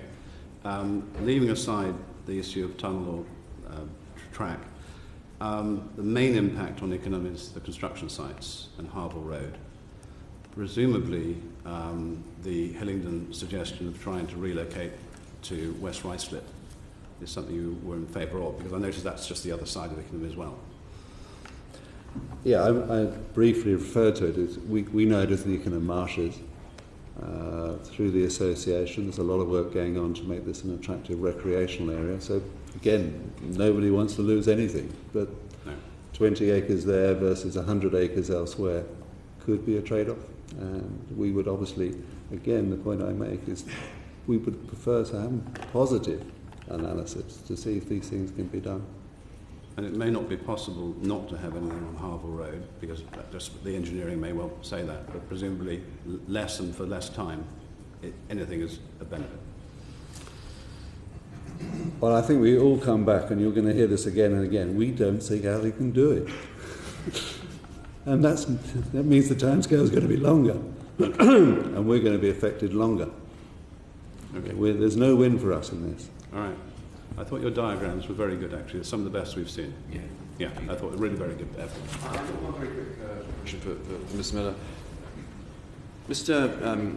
Adams mentioned cyclists and the possible danger to cyclists, because these fixed axle lorries are obviously one of the biggest killers of cyclists in central London, where a huge amount of work has been done to raise safety awareness, and with cycle lanes, etc., etc. It's been one of Boris Johnson's big campaigns. But in the outer suburbs, obviously, this hasn't been a problem hitherto, and so there'll be less awareness, both on the part of contractors, lorries, and indeed cyclists of all kinds. So could you comment on that? What is going to be done to protect cyclists? Yes, we're very much aware of the work that's going on in London, and even in recent days there's somebody was killed just along Victoria Street with one of the vehicles, as I understand it, from that was accessing or coming away from the Crossrail sites.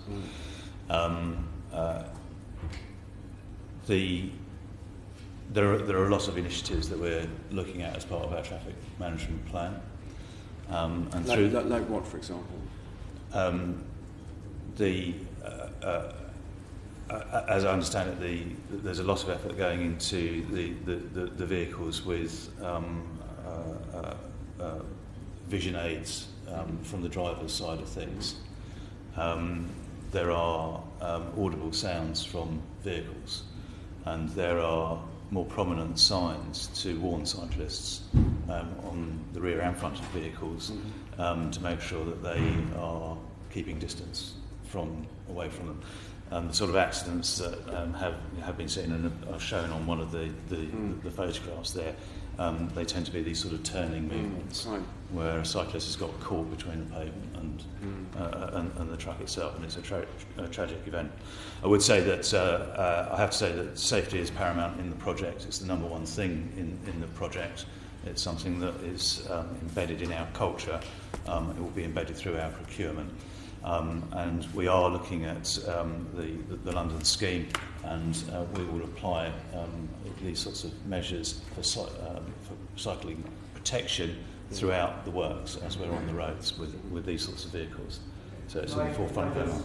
Help a little bit further on that in relation to the draft code of construction practice, because one of the traffic management generic measures that's being identified in the draft code of construction practice is procedures for driver training, and it specifically identifies to protect pedestrians and non-motorised traffic, and appropriate use of technology to remove blind spots. So those things you were talking about, Mr. Miller, are already things which are the draft code of construction practice is contemplating as part of the traffic management measures. That's right, and to further, hopefully further reassure you, our teams, my team, are speaking with other major projects, certainly in London, the Crossrail team, the Thames Tideway team, all of whom have experience in this. So there's a collective drive to do our utmost, do our best to make sure that this sort of thing doesn't occur in the future. Okay. Mr. Adams, I think you've said it all, but would you like a brief final comment before you vote? Well, hopefully I have reflected the views of our community. one accident, one death, I will say, is it worth it? That junction, I would ask you to come through with us, and you will see its complexity. You need eyes in the back of your head to turn right from Ickenham High Road into the junction. And there in front of you is a pedestrian crossing. There in front of you are the shops, people trying to park. It will not work safely. Okay. And you can't remove the parking from the shopping, because then you're going to destroy our shopping centre. You can't remove schools. I think you can. I wish we could help you. We cannot see a way through this which satisfies what we consider to be our basic needs of life. Right. Thank you very much, gentlemen. We need to crack on. I now call Philip Taylor and others.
Taylor, I know you've sat in our proceedings for a while. I feel we're almost old friends.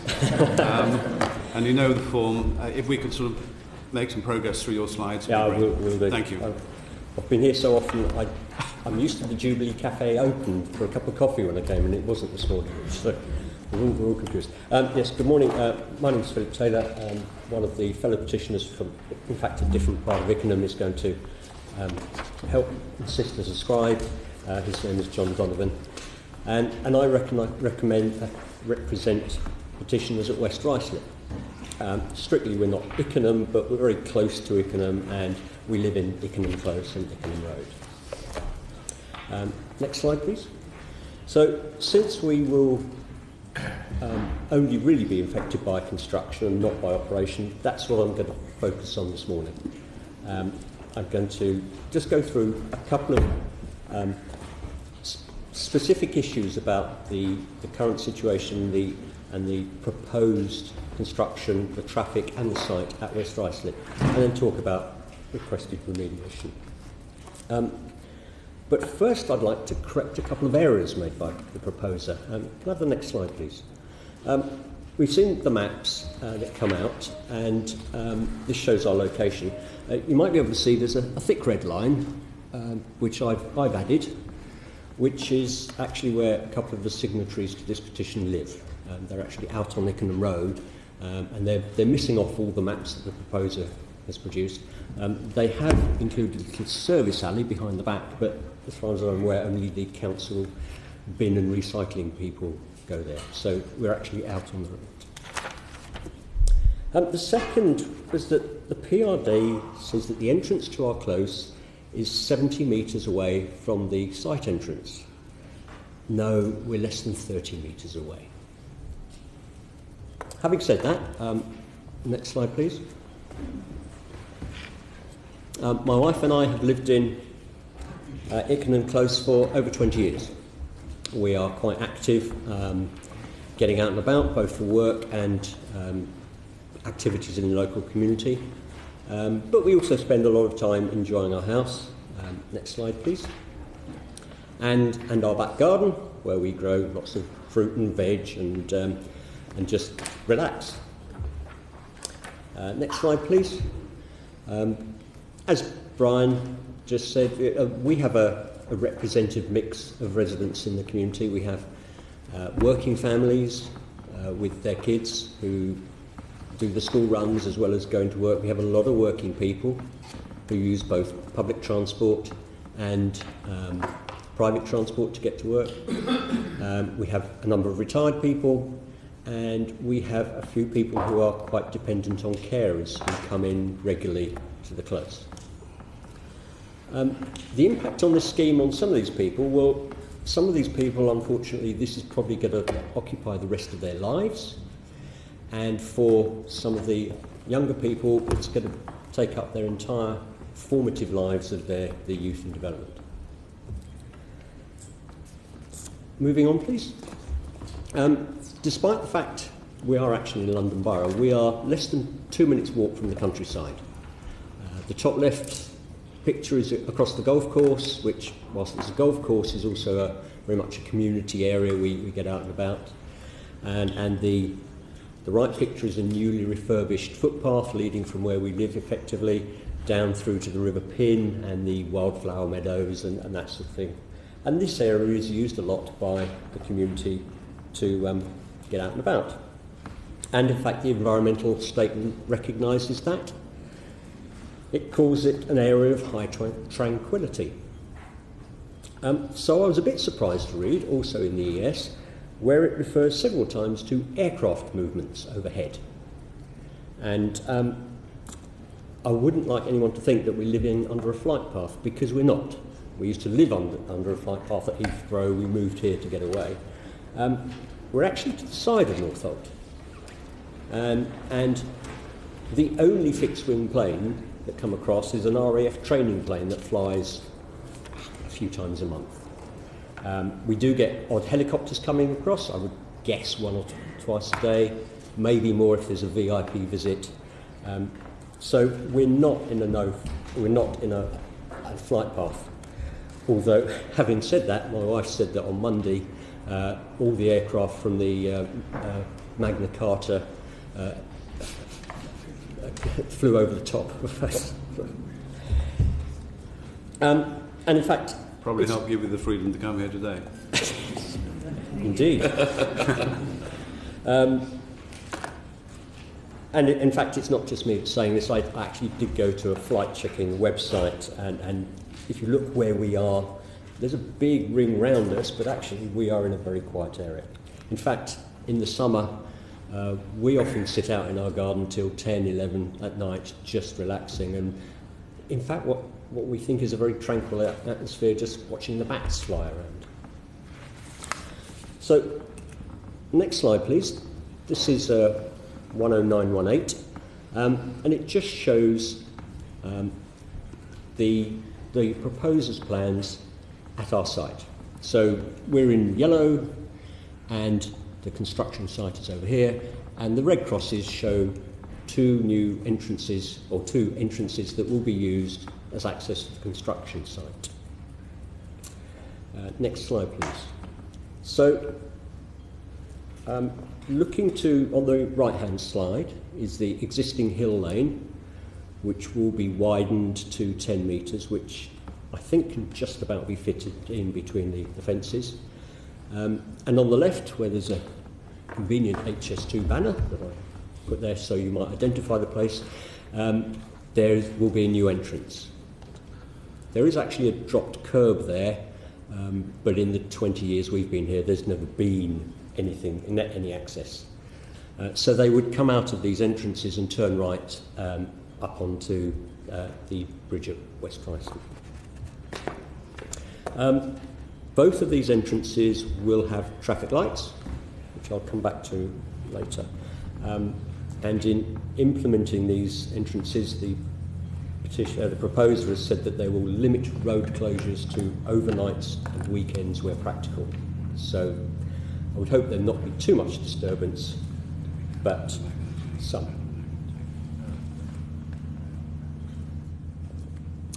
Next slide, please.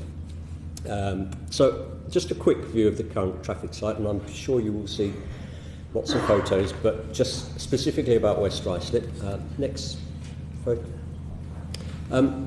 For at least 5 days every month this year, I've been out taking photos of traffic. At the bottom we have Aylsham Drive, which leads into the Brackenbury estate, so with traffic lights.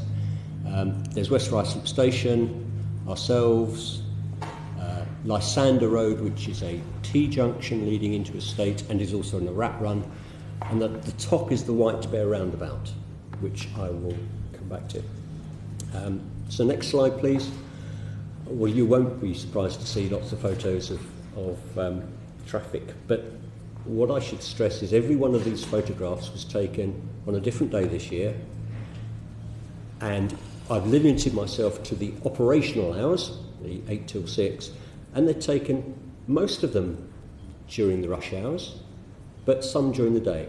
And I would reflect Brian's comment that rush hour where we are starts before 6:30 in the morning, probably till about 9:30. Again, around 3:30 till, it's often beyond 7:30, 8 o'clock in the evening. So this is Aylsham Drive. Next picture, please. West Ruislip. Next one, please. This is Ickenham Close. Next one is Lysander. And the last one, this is the White Bear roundabout.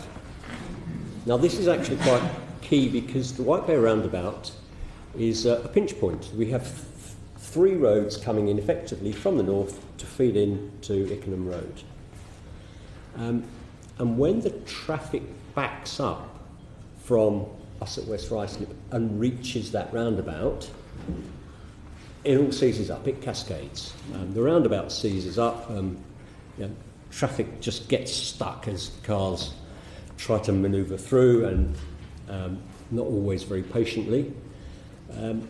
But those three roads then just feed back into Ruislip with congestion. And in fact, the council described this roundabout as one of the major congestion black spots in the entire borough. So what I'm trying to point out is this is a major artery through this area, from the north, from the mainly residential north to the more economic and business south. So, next slide please, which is 109, 117. So, sort of an obvious statement here is the causes of congestion, one of which is the volume of the traffic. But in my days of watching and taking photographs, I've noticed that the interruptions to the traffic, when the traffic lights go red, that actually becomes very significant. Now, we have the traffic lights at Aylsham Drive and at West Ruislip, and they mainly get used during the peak hours. So, obviously, it doesn't help congestion. During the day, the traffic flows more freely, and at times it can be quite quiet. But you've only got to get someone at West Ruislip or a few people in turn using the lights, and the traffic backs up. And this was actually taken early afternoon, just after lunchtime. Should have been a very quiet time of day, but it was because people had used the lights a bit, the traffic had backed up. Now, the proposals are down here. We're going to have two sets of traffic lights. Now, on average, one of those lights will go red every 4 minutes, except that they've said they want to focus, or may focus, concentrate the HGV movements outside peak hours. So it is likely those lights will go more frequently. Now that's a third of the way back to the White Bear roundabout. So if lights are going every few minutes, then you can pretty much expect congestion all day, most days, back to the White Bear roundabout. So we're talking about serious impact on the traffic flows in this area, just from a couple of traffic lights. I'll point out a couple of other things. One is, I was about to say the main cycle route. It's the main designated cycle route through the area, and you can actually see some cycle lanes, and quite a lot of cyclists do use the area. Sorry, I didn't get the previous expert. Was that Mr. Miller? That was Mr. Miller. Yeah, he did point out that a lot of the accidents occur when HGVs cross cycle lanes. Well, most of the current HGVs that go through this area are supermarket lorries. They're travelling from the A40 to the supermarkets up in the residential areas. They're going through. All the HS2 traffic is going to turn across the cycle lanes every 2, 3, 4 minutes. In fact, probably more frequently, probably less than every 2 minutes on average in peak flows, across cycle lanes. We have a lot of pedestrians here. TfL said that there are more than 5,000 passenger movements in and out of West Ruislip Station every day. So that's a lot of pedestrians around here. We're on 2 bus routes. One of the points about the bus routes is the buses, when they stop, traffic squeezes past, lorries tend to stick behind.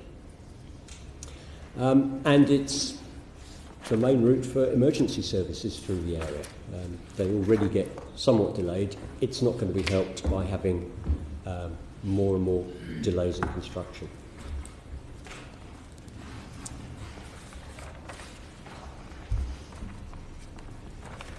Next slide, please. One of the things I did whilst I've been taking photographs and observing it is I've been counting the traffic. So this is an aggregate of all the figures I counted over the 35 days I've been looking at traffic this year. I have to say I could have found better things to do with my time, but anyway. And it shows that the HGVs, in fact, count for 0.38% of the traffic through this area. And how many samples? 7,000 vehicles. That's very impressive. Over what period did you say? Over 35 days. I counted just literally the first 200 vehicles as I came out of my close that passed the end of the close. But one of the things that concerns me is the proposers' figures. They actually say that the HGVs make up 4.7% of the traffic through this area. Now, I first noticed this discrepancy in about February when I was starting to look at my figures, and I thought, that doesn't make sense, and I really wanted to try and understand why.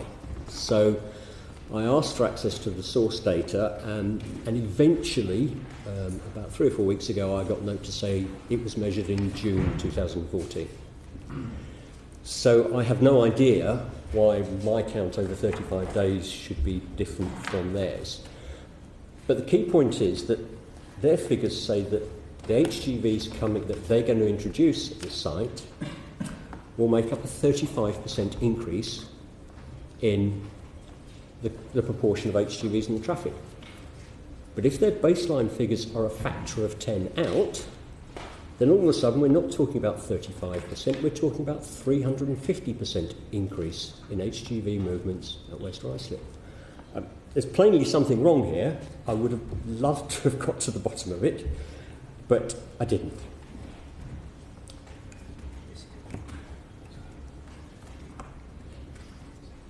On the next slide, please. So I'll briefly go through this slide because it's been talked about a lot, but we're obviously concerned about increased traffic, the congestion, the fact that there are lots of extra heavy diesel engines, HGVs, and we saw the slide showing that NO2 emissions will be a lot lower than they will be. If you took that left-hand bar out and just put up a slide showing NO2 emissions from HGVs, you could make it look really big. And the fact is that every single lorry will add to the pollution at West Ruislip. I didn't hear Mr. Miller's reply to your question, Mr. Mearns, about particulates, because it's something that actually in the environmental statement is dismissed as not being relevant or not being impactful at West Ruislip, which I don't understand because we're talking about hundreds of lorries sitting in traffic, which can only add both NO2. Now we're just below the recommended thresholds, but we won't take as much to take it over. So we're going to have we already have a lot of congestion, we're going to have a lot more. And I asked the proposer what contingency they had in their plans for the fact that their lorries are going to be stuck in traffic. And their reply was, It is not anticipated that our vehicles will spend time in stationary traffic. Which I find worrying on two aspects. One is they appear not to understand this area, and secondly, if their plans don't allow for contingency for the fact that their vehicles are going to be very delayed, that's quite a worry from the project plan point of view.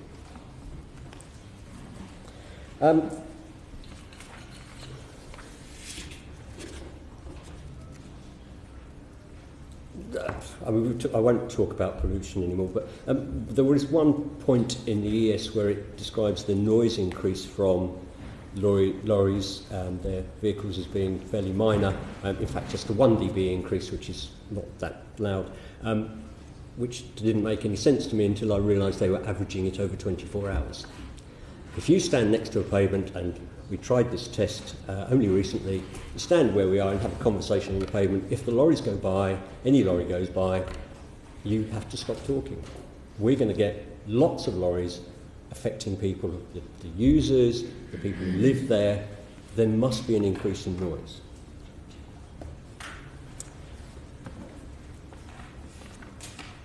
And then, if it's possible, it's probably going to get worse. Can I have the next slide, please? This is a 109-120, and it's a single paragraph that I've expanded out from the environmental statement. I abbreviated it, but one of the phrases that was in there was, "This works will be required." And I say it's just a single paragraph buried in the ES. But when I read it, I thought, that's a bit interesting. So I asked the proposer what this meant. What were their plans? When might it happen? And they replied that it probably would involve partial closure of roads resulting in traffic controls with shuttle working. But they actually have no plan and no details of how that might be implemented. So I asked the proposer for contacts at the utilities company, so I might just talk to them and say, look, what happens when you do these things? And they were unable or unwilling to provide me any contacts. So I thought, well, who else might know? I went to the traffic office at the council who issued the licences. And I said, based on your experience, if these are major diversions, what might be involved? And they actually agreed with HS2, it would probably involve single line working controlled by traffic lights. And if all went well, could be done in about 3 months. Well, when some of the fellow petitioners went to see a Crossrail site at Victoria Dock, they were told that similar works had already taken nearly a year and weren't completed. Next slide, please. Well, completely coincidentally, in last December, we had some planned work done on the gas main right outside our close. It went from Thursday, Friday, Saturday, and finished on Sunday morning. Started on the Thursday morning. So on the Thursday and Friday, I went round the area and I just looked at the traffic. And in hindsight, I wish I'd taken a camera. And this is my map of where the congestion, actually it was more than congestion, it was pretty much parked traffic, was sitting for those 3 and a bit days. And if I just read, this is where we are. This is the White Bear roundabout. Just move, there we are, excellent. So the traffic backed up all the way into Ruislip High Street and was stationary there. The road towards Eastcote here, the dotted lines, I should say, is where congestion continued. I just didn't go that far, so I don't know how far it went back, but it went at least as far as the dotted lines. And then heading down West End Road towards Ruislip Gardens.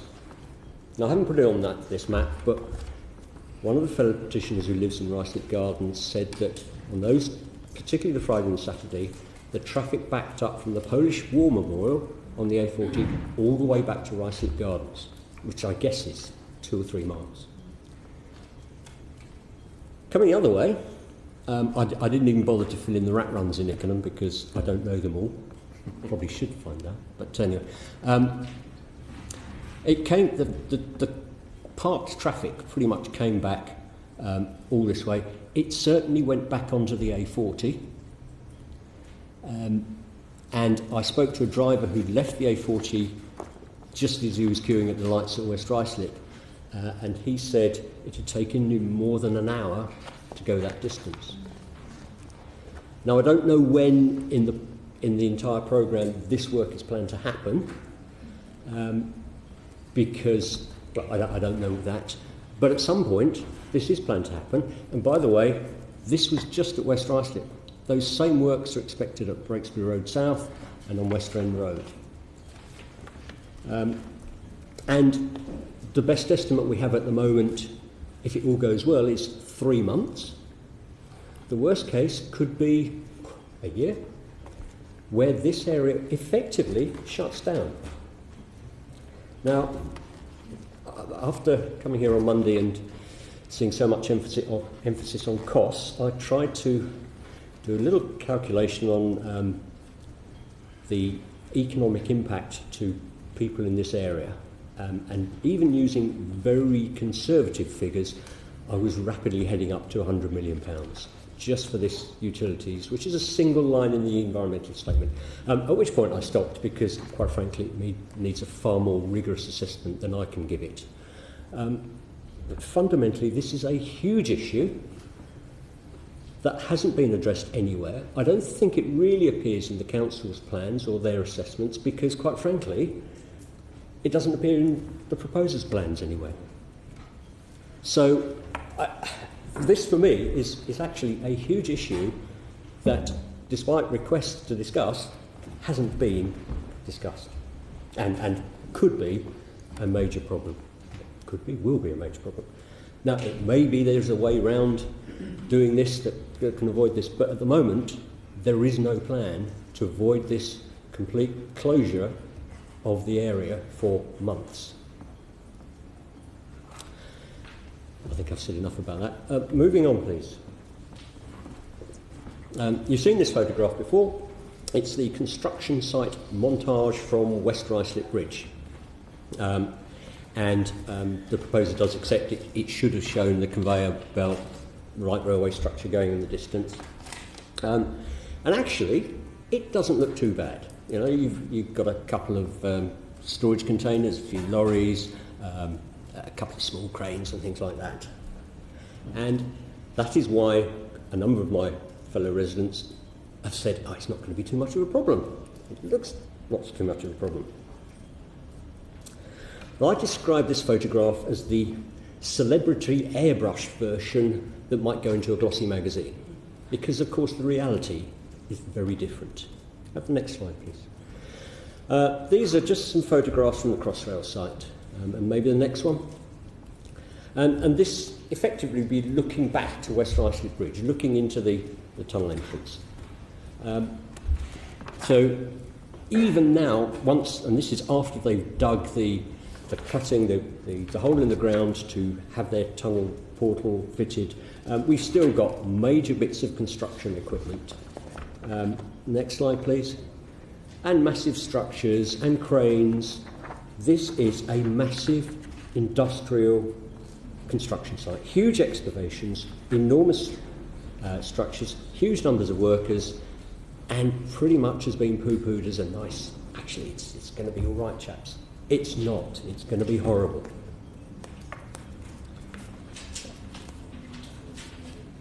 Have the next slide, please. This is 109-126. I'll quickly go this without focusing on the figures, but just touching on this, that the first two columns are the proposer's own figures. So it's the background noise at night. Now, 40, 45 dB. All I know is we sit in our garden at night in the summer, and it's nice and tranquil. So I assume that's quite a low figure. HS2's expected nighttime working for the construction site is going to be less than that. In fact, for where we are and for people in the Greenway and that sort of area, and I'm sort of raising this as a subject on their behalf now. Most of them are expected to be down at the 35 dB level. So what the proposer is saying is that they can keep their site quieter than background noise. I asked them for some evidence of this, and their response was, oh, it will be the contractor's responsibility to meet this. Which is a fair comment, as long as it can be met. So I did some research, and I came across the world's largest manufacturer of conveyor belting for industrial applications, a global company with a UK office, and I spoke to one of their senior technical people. And I told him what HS2 expected to be able to meet, and he expressed great surprise. And his response was, do you realise how complex these pieces of equipment are? He said these are big structures with steel rollers and steel bearings, with a belt over the top. There's a steel belt probably sitting in a rubber or some sort of compound.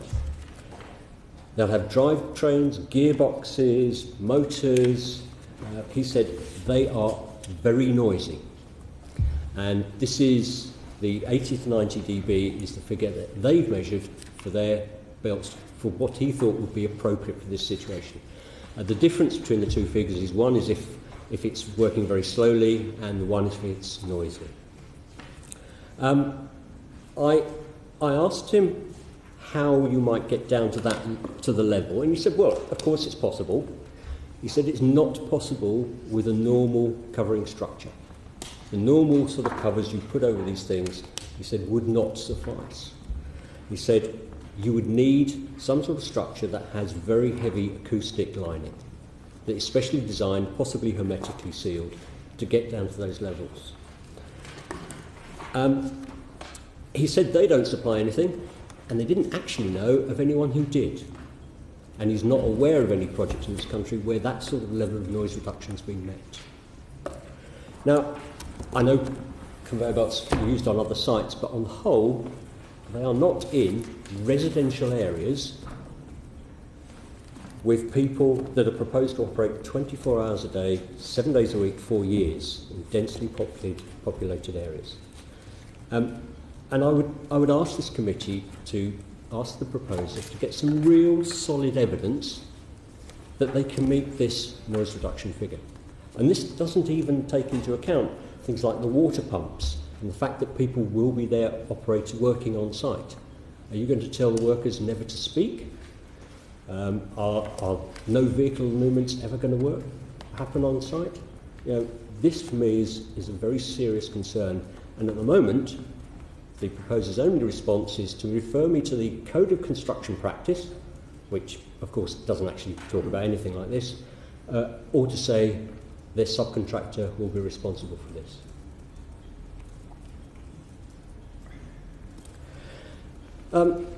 Next picture, please. This is a picture from West Ruislip Bridge, taken about where that photograph is taken, looking back towards where we are. And we're down here. Sorry. Just in front of that, to the right a bit. Just excellent. And there's differing statements in the EES about the noise we will hear where we are. So I thought I'd get it clarified. And I got an email that said the scheme is unlikely to cause an adverse noise effect during construction. Fair enough. You might be able to see in the background a church spire. That church in the EES will suffer from significant noise effects from the construction activity. That church is 2.5 times further away from the construction site than we are. So a church 2.5 times further away than we are is going to get significant noise. We're much closer, we're not going to hear anything. There's plainly something wrong here. Next slide, please. I've been talking about West Ruislip and focusing on that. Obviously, I support all the other petitioners that are coming through, but I just briefly want to touch on the wider area. because there are a lot of people who use this as I said, a major commuter route. Another meeting in December, it was in 2013, an HS2 person said to me, for the benefit of the country, a few people might have to be inconvenienced. Well, I think I've already shown you this is more than inconvenienced. But a few people. So I started to think about, well, who might be affected? Now, HS2's own figure in the ES of the affected area talks about 38,800 people. The council's figure was 57,000. But as soon as you start looking not very far, even just north of where we are, into Pinner and Eastcote and Northwood Hills, and Aaron Nick will know very well, you rapidly ramp up to hundreds of thousands of people whose lives will be affected by this project. This is not just a few people who are going to be mildly inconvenienced. Next slide, please. So, our key issues are we're going to have huge disruption for many years. And I know there's a nice histogram graph that shows a big peak of lorries and then, actually there's a much reduced version. If you took that much reduced version on its own and said, we're going to put all those lorries on Ickenham's roads, you would be horrified. Our lifestyle is going to be dramatically degraded. We're going to have huge time problems in just going about our daily business. We are going to have increased health problems, not just from the nature of the traffic, but the psychological problems will manifest themselves as physical problems. Work is going to be impacted, businesses will be impacted, there will be a huge economic impact on this entire area. Move on, please. So, well, you've heard about the first one, yeah, and a lot of these have been discussed. I would make one request of the committee, which is in the discussions that I know were talked about earlier this week with TfL about the use of the West Rice Basin and things like that, I would ask them to encourage the proposer to maybe come with a slightly more open attitude and accept that there are people outside their organisation who might have some expertise and ideas, because we don't get that impression. I'd also like to ask for no nighttime working unless this silent working can actually be made to happen, because if it can't, you're going to have years of people with sleep deprived. And it's not just the conveyor belts and things, it's, utilities being dug up overnight and whatever. I put in about compensation for the community. There is no compensation for the blight. We couldn't really think of what might be appropriate, apart from maybe funding Hillingdon Council to remove our council tax for the years of construction. I know it's not a very practical suggestion, but it would recognise the impact. And finally, I'd like to ask that health checks be made available for people affected, before, during and after. And this isn't people who the proposer thinks might be affected, this is anyone who themselves feels they might be affected. Thank you. Okay, thank you. We've clocked the issue of health, particularly actually people's mental health and stress, as we've gone up through line. It's even worse on phase 2, because whereas you just can look ahead and if it goes to plan, you know when, it's 20, 30 years in some of those areas. So it is something that we will consider with our final report. We've Mr. Mould, Mr. Strawn, as far as I can see your thing there. We've done traffic. We're aware, the committee is very much aware of the traffic problems, so I don't think we need... So are we. Yeah. Yeah. Sorry. Conveyors. Sorry. Conveyors. Yes. Before I come to conveyors, and I will come to them very shortly, can I just take up the point that Mr. Taylor mentioned a moment ago, which is saying, would we please listen to people when they come forward with ideas to try and ameliorate the effects of construction of the scheme? Can I just, for the benefit of yourselves, perhaps also for others in the room, just remind, the committee doesn't need reminding, but remind others, the works in Ickenham which generate the traffic onto already congested roads. Those are works that are principally needed in order to construct the Northolt Tunnel. You will have to, those works will need to be carried out, and the traffic associated with them will need to be generated, if you like, whether or not the railway passes westwards on a viaduct or passes westwards in the Colne Valley Tunnel. Because the Colne Valley Tunnel would be constructed from West Hyde. It would not be constructed from Ickenham or Ruislip. And so it's important for people to understand that as things stand, we have not got an alternative to the construction of a major element of the railway, whether you tunnel under the Colne Valley or not, that is to say, the Northolt Tunnel. We haven't got an alternative to essentially to constructing the Northolt Tunnel from the Ruislip area, i.e. where it comes to an end, the portal, and serving the construction during that period of time that we've shown you on the phasing maps, and serving that through with traffic coming through the roads of Ickenham. The only solution that's been put forward to trying to ameliorate that is that you transfer the main construction site and manufacturing site from Harville Road, is where we have it, the first point west of the tunnel portal, which is available and which provides ready access onto the Chiltern Railway line for rail-based transport, to the TfL depot, which is east of the tunnel portal, where the railway is still in tunnel and where you have to double handle to get the materials out and back along a stretch of the tunnel for about 2 kilometres until you get to a point where you can get into the tunnel, unless you build that adit, Mr. Smart's letterbox, if you remember. Well, that we've said we're happy to have another look at that, and we're happy to have a look at the possibility you mentioned earlier of some sort of perhaps trying to reduce the scale of activity at Harville Road by bringing in a role for the TfL depot. But I really would ask people not to hold out too much hope, because there are significant problems even with that arrangement, which Mr. Smart told you about earlier.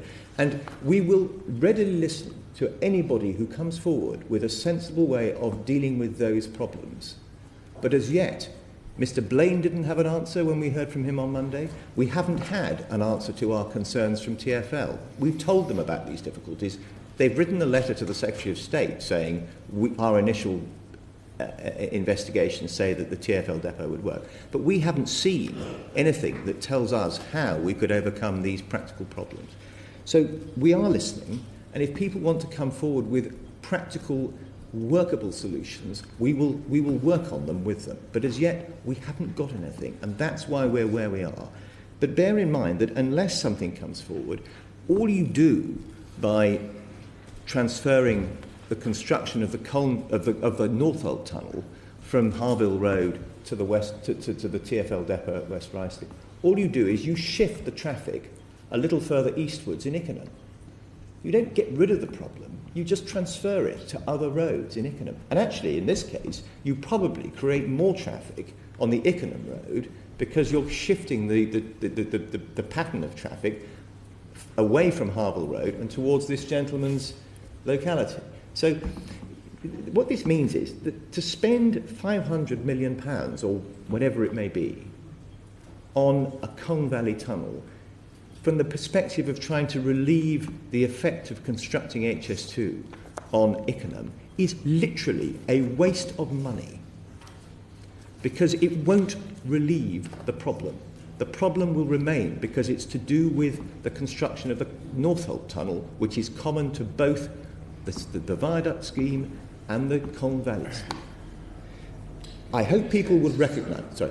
Get P5226 on the screen. I just want to just double check. I know we talked about whether the TfL depot is, but I just want to, for the purposes of this discussion, just check again where it is, if we could. P5226. P5226, yes. By all means. And you can then point to the Harville Road depot and the TfL base at Ruislip. Yeah. Can we get that? Have you got that? P5226. P5226.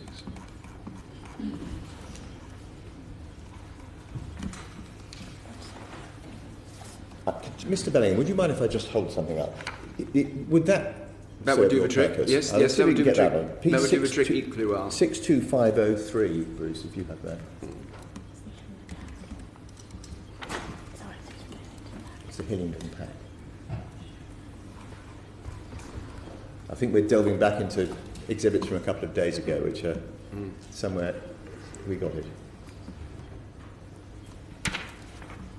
That's what you had in mind. But what I have in mind is a map, basically, so I can just familiarise myself as to exactly where it is, because it's very difficult to contextualise it without the exact details. That's perfect, yeah. Right, let's go to that, Bruce. P6423. That's fine. That's in Mr. Taylor's exhibits. Yeah. Let's go to that one. Sorry for hiatus.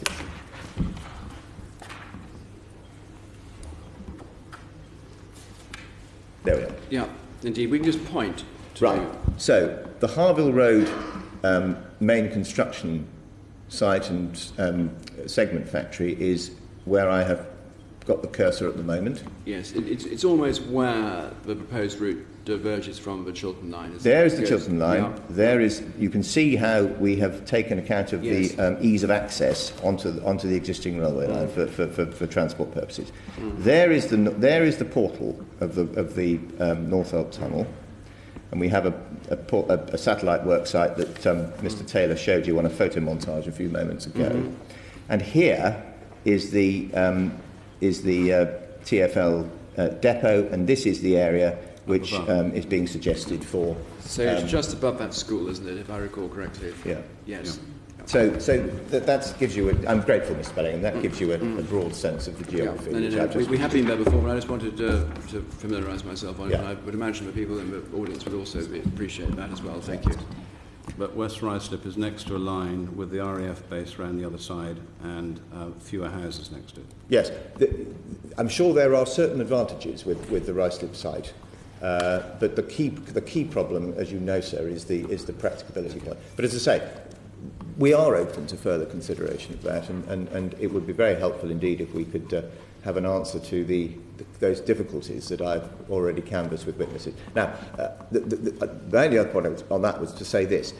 Given where we are, as I've just put it, which I think actually is broadly accepted by the Borough Council, given where we are, it does make sense to focus our efforts on really crunching the numbers on the existing traffic and looking to see how we can optimise relief when we put HS2 traffic onto those roads. And that's the purpose of the assurance that we've given to Hillingdon, which, as you remember, Mr. Knowles said he welcomed. He didn't detract from the case for a tunnel as far as the Hillingdon were concerned, but he welcomed it.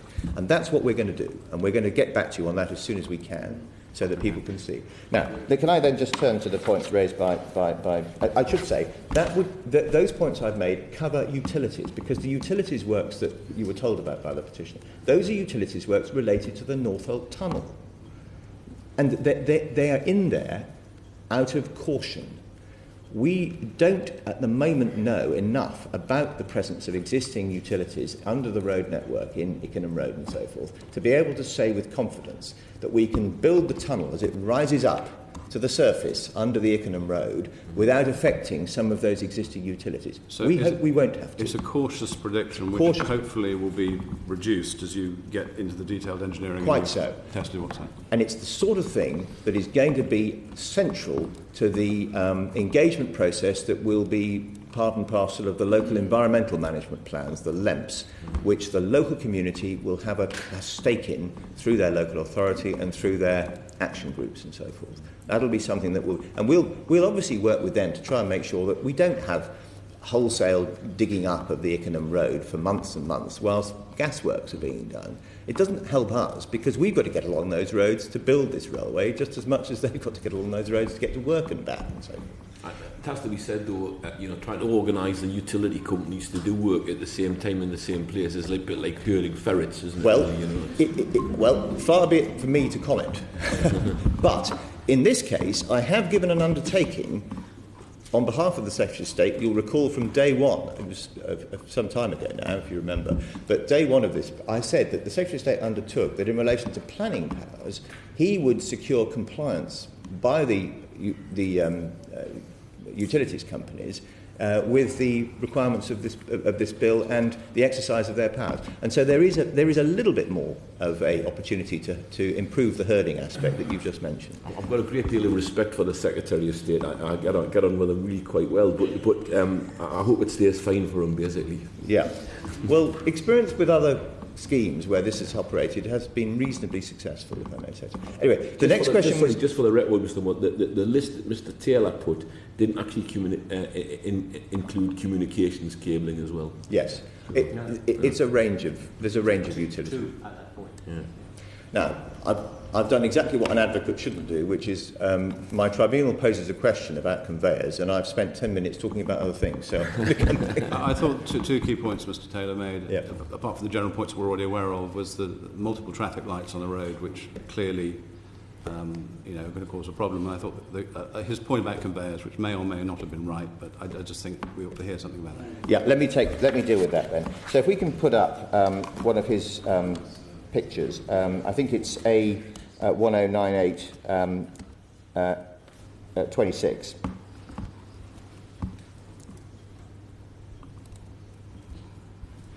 (109126), that's right. Now, the point to note here is the number that he's included in red is the noise from the source, the conveyor, as he says, 5 metres from the source. So in imperial measures, what about 15 to 18 feet away? I know where you're smiling. I'm still in furlongs. If we then go back to his picture, which is at 22, and that's noisy. 80 to 90 decibels is noisy. But if you go back to just imagine how far, where somebody at 5 metres away. If you can imagine, we're going to have a conveyor serving each tunnel bore. So if I can just point, the tunnel bores are running broadly along these alignments here. And so you can imagine a conveyor. And bear in mind, it's coming up from a tunnel. So until it gets some way into the distance, it's below ground level at this point. Now, imagine, in order to be 5 metres away, you've got to be within the construction site, within the hoarded. You can see the green hoarding. It's got to be. So if Mr. Taylor, for some reason, was standing in the construction site at night when that conveyor was operating, he might be exposed to quite high levels of noise. But I don't think he's going to be standing in the construction site at night. In fact, he's going to be in his house on the other side of the Ickenham Road, which, as you recall, rises up over the existing railway line here. And if we can just go back to his plan A1091 8, I think it is, you get a sense of this. So, Mr. Taylor is in Ickenham Close. Those whom he represents are in their houses, which, broadly speaking, extend up around the yellow, I think.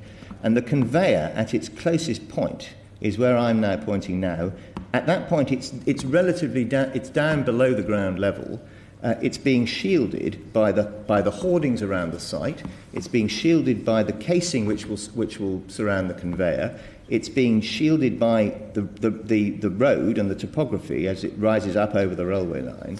So there are all those physical barriers to noise passing, and it's being shielded, and of course noise attenuates over distance, so you can see the sort of distance that the noise will be travelling. It's going to be a great deal more than 5 metres. And that's why, if you turn to P6432, you can see what the actual predicted numbers are from construction activities for Mr. Taylor and those and his neighbours.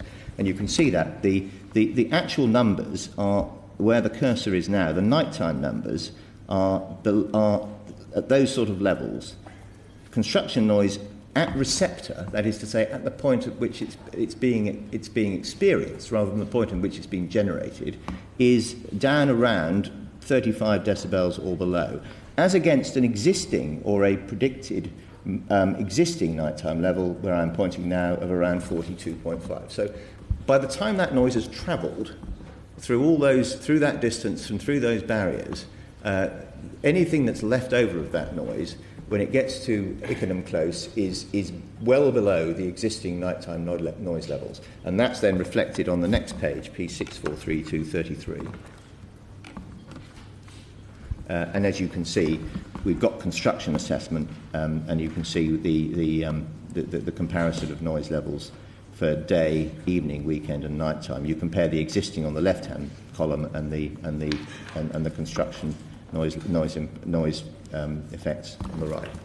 So that prediction, that's our position, and I hope I've given an indication as to how it comes about in practical reality. I think the only other point that I needed to touch on was, yes, the traffic lights. Can we just go back to P10918? Is it possible in this area to sort of actively manage the traffic in terms of having somebody sitting in a control room controlling all the traffic lights for the area?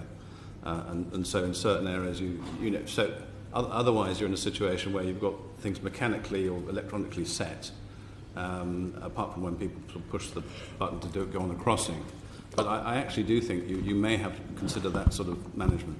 Can I take that? That's the sort of thing that I think we need to think about. It's part of this review that we've committed to doing in our letter to Hillingham. So can we add that in, and we'll report back on that.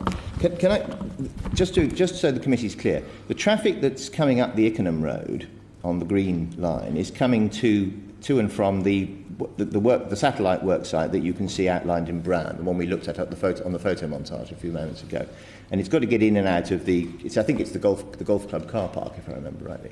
Now, the peak traffic there is the traffic associated with the civil engineering works actually constructing the portal itself, which I've got out in outlanding grey on the screen. Now, we're predicting that that's going to be of the order of about 18 months, rising from about 20 to 30 HGVs two-way during the working day to a peak of about 90 HGVs two-way during the working day during about a 9-month period. So that's the stress point. But once that work is done, which takes place at about phase 2, phase 3, do you recall, on those phasing diamonds, which is relatively early, about 2018, I think, on current programme. After that, the HGV traffic on this stretch of the road, it reduces effectively to negligible. That's the only major heavy traffic generating activity along Ickenham Road. Now, of course, I accept Mr. Taylor's world is not confined to Ickenham Road. He also, no doubt, and he's travelled down. But that brings us back to the point that I've already dealt with. Okay. So, unless there's any other point, okay, that's it. So we're still looking at transport, which seems to be the big issue. Yeah. Infrastructure, traffic, transport. Okay. All right. Any brief final comments, Mr. Well, Taylor? actually, can I just make a couple of comments and some statements made? Just looking at this slide, I totally accept that where we are, the conveyor noise will not be hearable. I did actually say that I was also setting the scene for people who live in the Greenway, who are just a few metres away, just across the railway line. And they are, but none of them is an engineer and understands noise and decibels and things, which I do have some familiarity with. So when they talk about this, there is a real problem.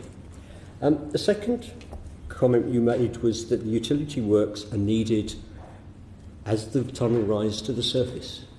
Does that mean if we get a tunnel beyond the Colne Valley, which won't need to rise to the surface, we won't need the utility works? Not necessarily. That would need to be reviewed as part of a detailed working out of the scheme. But probably, because you're not doing utility works in the rest of London. I can't say one way or the other. Okay. That would have to be looked at. Possibly. This continual statement that if you use the depot at West Ruislip, it's going to be there's potentially more traffic. Right until very recently, the proposer's main arguments why they need the traffic is to build the cutting, to take the spoil away from the cutting, to line the cutting, and to level the ground for access to the Chiltern line.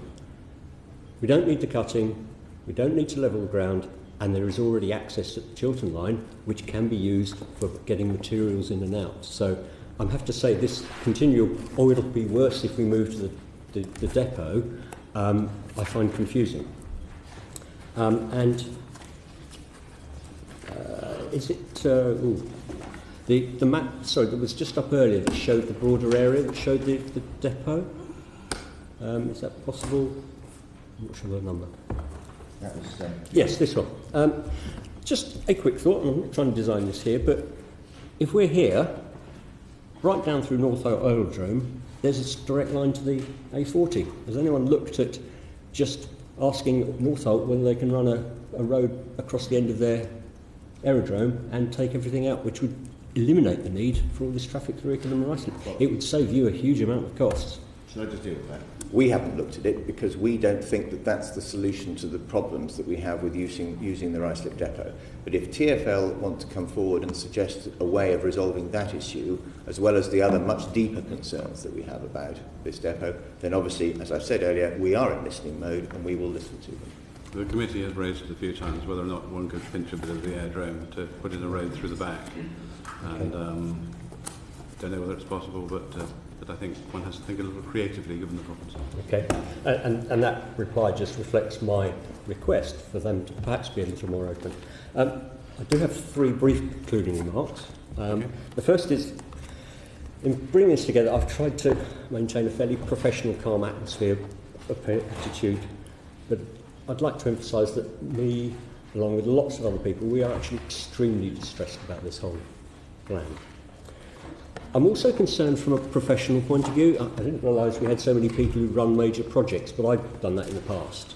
I should say everywhere we've been up the line, we've got retired engineers. Right. Most of whom can do everything better than the HS2 people, apparently. Retirement is something I'm still looking forward to, but one of the things that when I'm on big projects is, the top level plan is dependent on the information that comes in. And I've only looked at West Ruislip, and there are so many inconsistencies and errors and just things that are wrong. I really do have to question the validity of the entire plan at the top level, the timescales, the cost, the resources, because if the basic information is wrong, how on earth can the top level plan be right? And my final comment is, if these plans go ahead in their current form, for a huge part of West London, North West London, we're going to be in trouble. And HS2 won't be known as an engine for growth. It will be known as an engine for stagnation, decay and misery. Okay. Thank you. Thank you very much, Mr. Taylor. We're now going to move on to the next petitioner, which is the Freeman family. I'm going to adjourn for 2 minutes for a comfort break. Order, order.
I hope we're all more comfortable.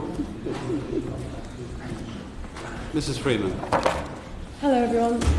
My husband hasn't joined me today. He sent me into battle alone, which is very brave of him. He's not stuck in traffic, is he? Probably. Probably.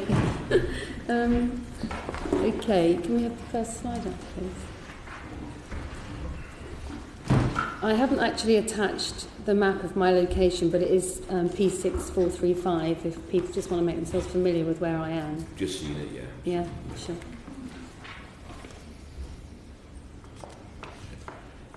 Okay, so it's gone. I was there. All right, yep, well, we saw it. Yeah, sure. Okay. So we moved into this property in 1999 and have it's our family home. We've built this out now, extended it, and developed the property itself to accommodate the family. If we just move on, please. I just want to cover why we're petitioning, how it affects our family, what we want to be achieved within our community, and when we expect a resolution, what we'd like to achieve with the resolution. I'm not going to go into all the environmental issues that we're feeling. That's already been covered this morning in a lot of detail. Can we move on, please? It always helps if petitioners sit at the back and listen to what somebody else has said, because they really pick up the fact that a lot of points have been made. Okay, I think what I'm looking for, what I want to talk about, is an element of reasonableness here with the whole of the HS2 committee. I guess it's everybody's full-time job. I actually have a full-time job. I work 40 to 50 hours a week, and I come home and have to do this as well.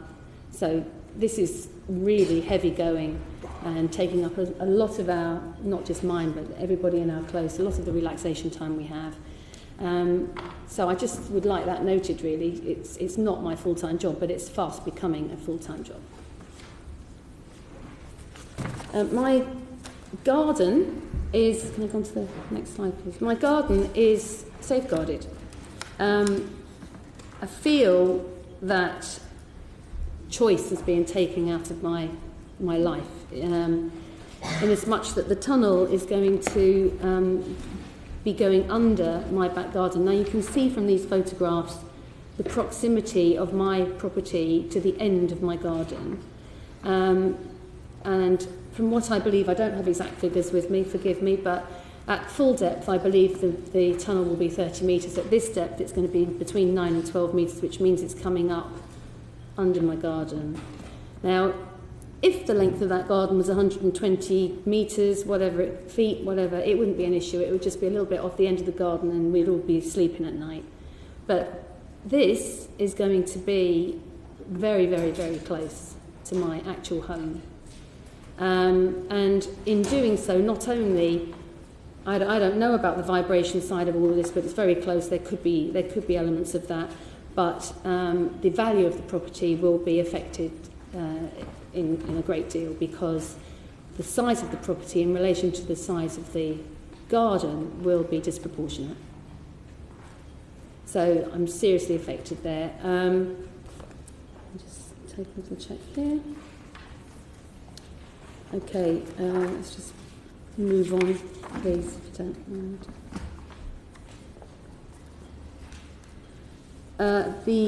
There is an environmental issue that I do want to bring up here. You can see here, this is photographs of what's beyond my garden. We've actually built up these shrubs to protect ourselves from the view of that at ground level.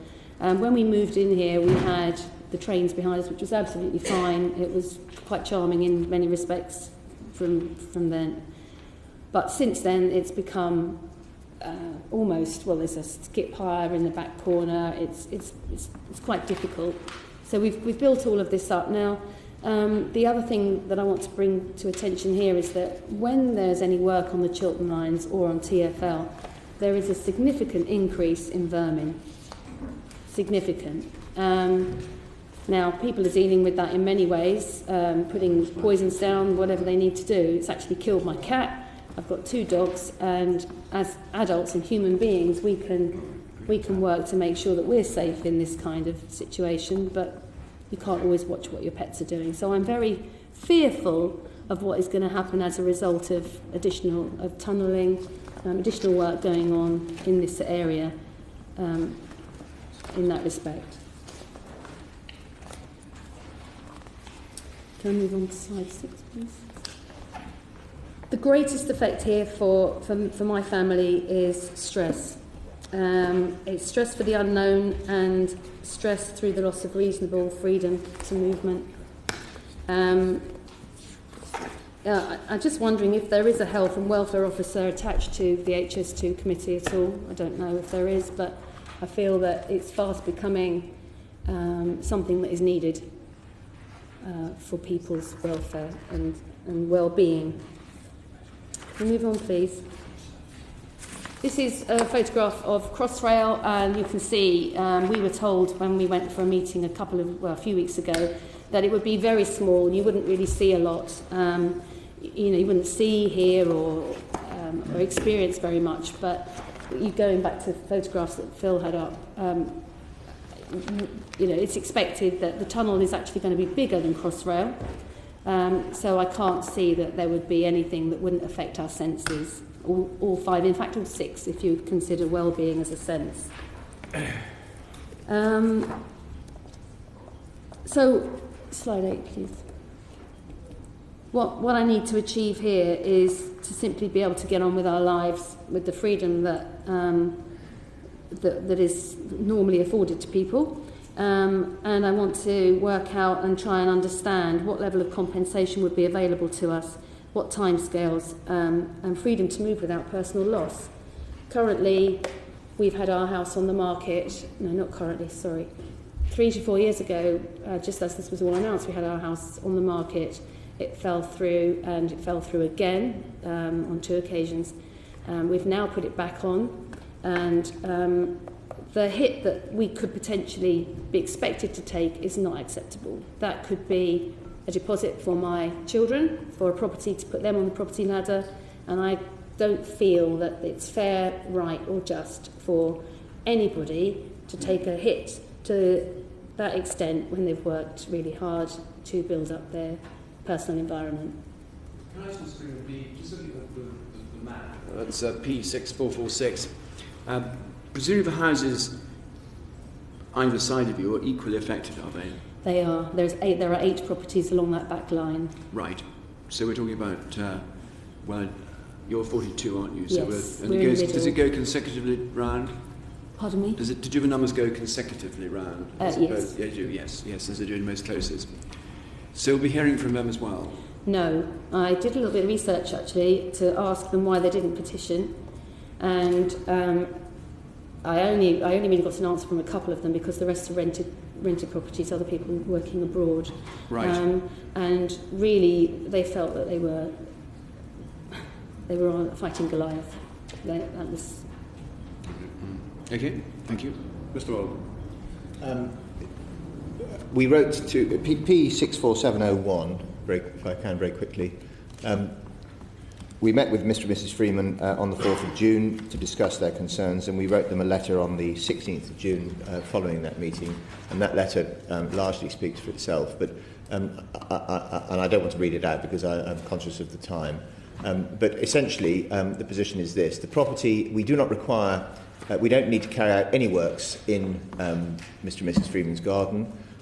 With the railway is in tunnel as it passes beneath their property. The reason why we have powers in the bill to acquire a proportion of her garden is because the tunnel is rising relatively shallow here, and effectively we need to, this is the conventional way in railway bills of ensuring that that area of her property is not developed, so that we don't add load to it, so no load is added to it whilst the railway is running underneath. Now, what we've set out in the letter is that in order to give her comfort, we could enter into an agreement whereby she agrees not to carry out any development on that area of her garden that is within the bill limits, and we would agree on that basis not to exercise powers of compulsory acquisition in relation to her garden. We obviously, there may be an element of subsurface that we take for the column of the running tunnel. But on that basis, we would then simply give up those compulsory purchase rights. If she doesn't want to do that, then because she's within safeguarding, she is able to serve a blight notice. Now, what I can't say to you today is that we would definitely accept that blight notice, because we'd have to think about whether, in the absence of agreement as to restricting the surface development, whether we could, at this stage, we could be comfortable with giving up the protection. But if we didn't respond. If we didn't reject that blight notice, if we did reject that blight notice, then I think it's inevitable that we'd have to agree to buy the whole of her property. If we accepted the blight notice, there would be the same result. So she may want to think about that as an option. We can talk further with her advisors about that. The other thing underlying all this is that she is eligible to she has the need to sell a policy. She's eligible to apply under that if she feels that she has a basis for doing so, and the committee knows about the arrangements for that. So there are some choices available here. Of course, I accept they're against the background of the bill powers, but that's a short summary of it. Each and every one of those options would result in her receiving land compensation. All right, thank you, Mr. Wolf. Mrs. Freeman. There is a redress, and actually what we're finding is people are generally glad if they were included in the bill, because the people outside the bill were in a worse position. But yeah, we understand your concern, and thanks for taking the time and speaking on behalf of you and indeed your neighbours. Thank you. Can I make a very quick suggestion? Surely one option would be to look at the possible enhancement in value through getting development on the end of a garden. It could be a granny annex, it could be a workshop of some kind, or whatever, and to work out what the potential development value of that is, and also to work out what the devaluation of the property is, and we could reach a pretty quick solution, I would have thought. Well, the compensation that would be payable for the restriction that we have over this property would be measured exactly on that basis. Yeah. Okay, right. Next petitioner, which is the governing body of Breakspear School.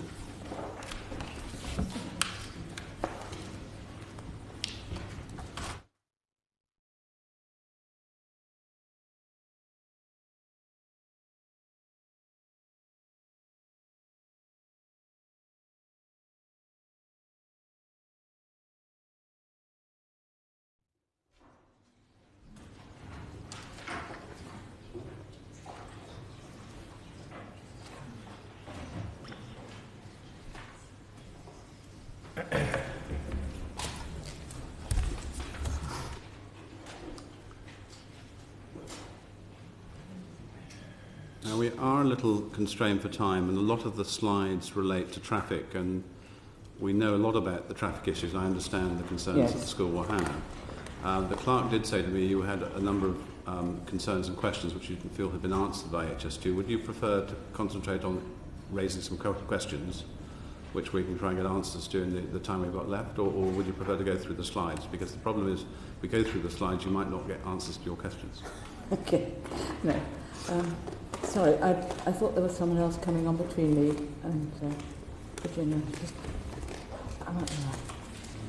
I need these.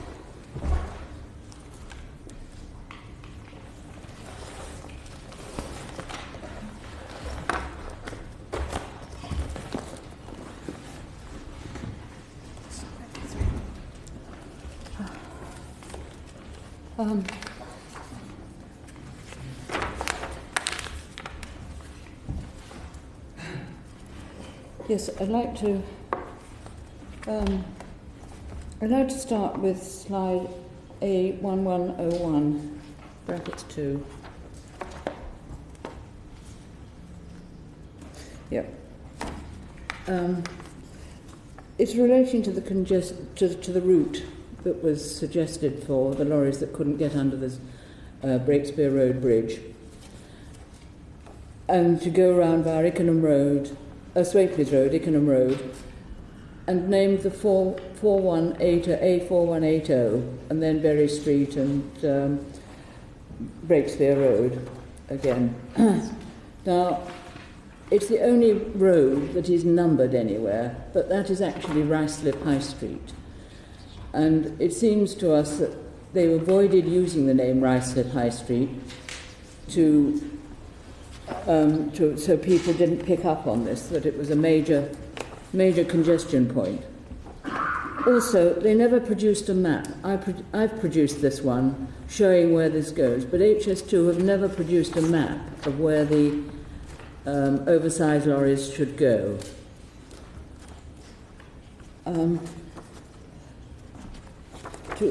There are various pictures of congestion, but you've had enough of those, I expect. Skip those. But two causes of congestion that haven't been raised, as far as I know. One is the West Ruislip construction site. There's no waiting room there for lorries. The only waiting place would be on Ickenham Road, and any lorry waiting there, particularly near the West Ruislip, would just totally restrict the road. I have queried this with HS2, and they say there's no need for any waiting area. Yet when we visited the Victoria docks, there were lorries in all the roads around the area, probably in allocated parking places, but there were still lorries that were waiting to get into the depot. And there is just no facility for lorries to get in there. And we're very concerned that this will cause a tremendous backup down to Swateley's Road, because the traffic won't be able to get through. Okay. The other one is Breakspear Bridge. It's had its problems in the past. One of the wings was cracking, had a crack and was falling down. They have repaired it. I've had a bridge engineer look at it briefly.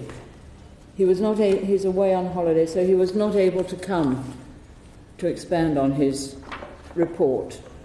But one of the other wings supporting the bridge is breaking, and there's a photograph. Sorry, I'm trying to find it in here.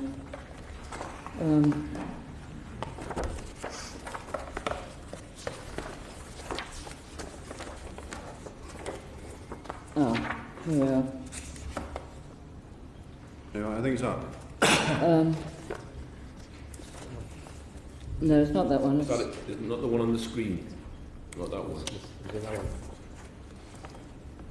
No, it's A110117. Oh, it's 17. Yes, that's it. Sorry, the top one. You can see that the wing is cracking away. Now, I've asked HS2 if they've done a survey of this bridge, because not only is it's very old, it's very narrow, we know, but there are problems with it breaking up. Added to this, the HS2 branches off from the Chiltern line just before this bridge, so it means that the HS2 will be built very close to the Chiltern line and close to this bridge. It will be added pressure on the bridge, and the vibrations of all the extra lorries going underneath and the extra trains above. I'm concerned for the safety of this bridge. If there's any problem with it, it's going to... If the road would have to be stopped up while it's repaired, and that will just bring gridlock even worse than we've already anticipating. Okay. But I think something more should be done about that.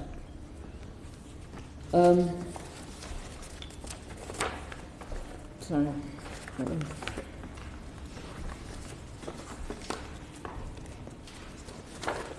I'm concerned about the noise for the school. I know we're not very close, but fairly close. And the noise of the trains, when we're getting them almost one a minute coming through, I feel, and the school is very concerned about this, that it will affect them. The congestion is going to cause enough problems with teachers and pupils getting to school. The noise when they get to school, the pollution, which is high. The school has no other access. It's on a loop road. So,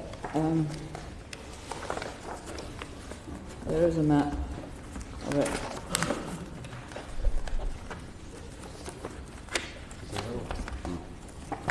Yes, thank you. The arrow shows where the school is, but that's on a loop, basically off Swapeleys Road. There's no other access to it from other side roads or anywhere. So everyone has to come via Swapeleys Road to get to the school.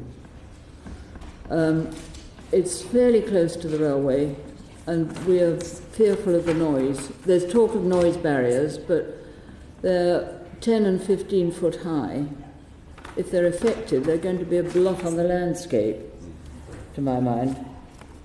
It's one of the difficulties we face. People ask for noise barriers, but they make things look rather more ugly, even if they're nicely designed and modern. So there's a compromise there always. Yeah, I realise that.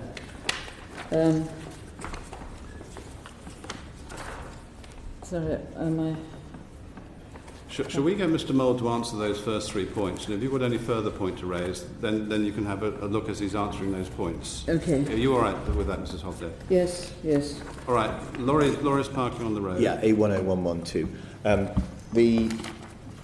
Lorries in the work site. No, they're stacking up lorries before they get to the work site. It's not going to happen. It's not going to happen because there is we've allowed for sufficient space within the work site for lorries to manoeuvre and to park up, and they're going to be coming in and out as far as possible on a kind of just-in-time basis. I think that's right. Yeah. Yep. So that's we know about that. We know about the risks of that. We planned for that as part of the arrangements, and obviously the detail of that will be worked up as part of the local arrangements that we discussed with the Highway Authority and so forth. Because clearly, if it did happen, it would cause a great problem for many Absolutely, people. and that would harm us just as much as other people, because of course it would add delay and cost to the construction of the railway. So we want to avoid it as well. Right. The bridge. The bridge, right?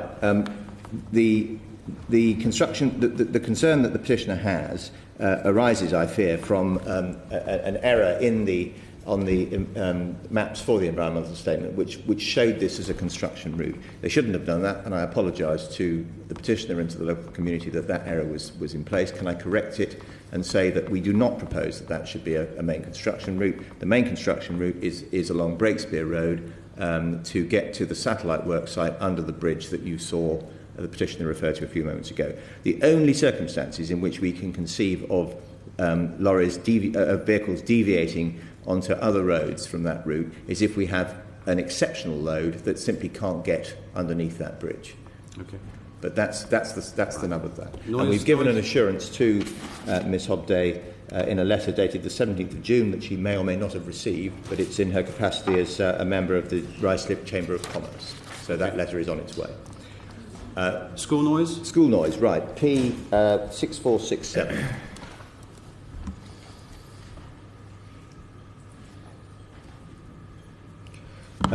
The school is here.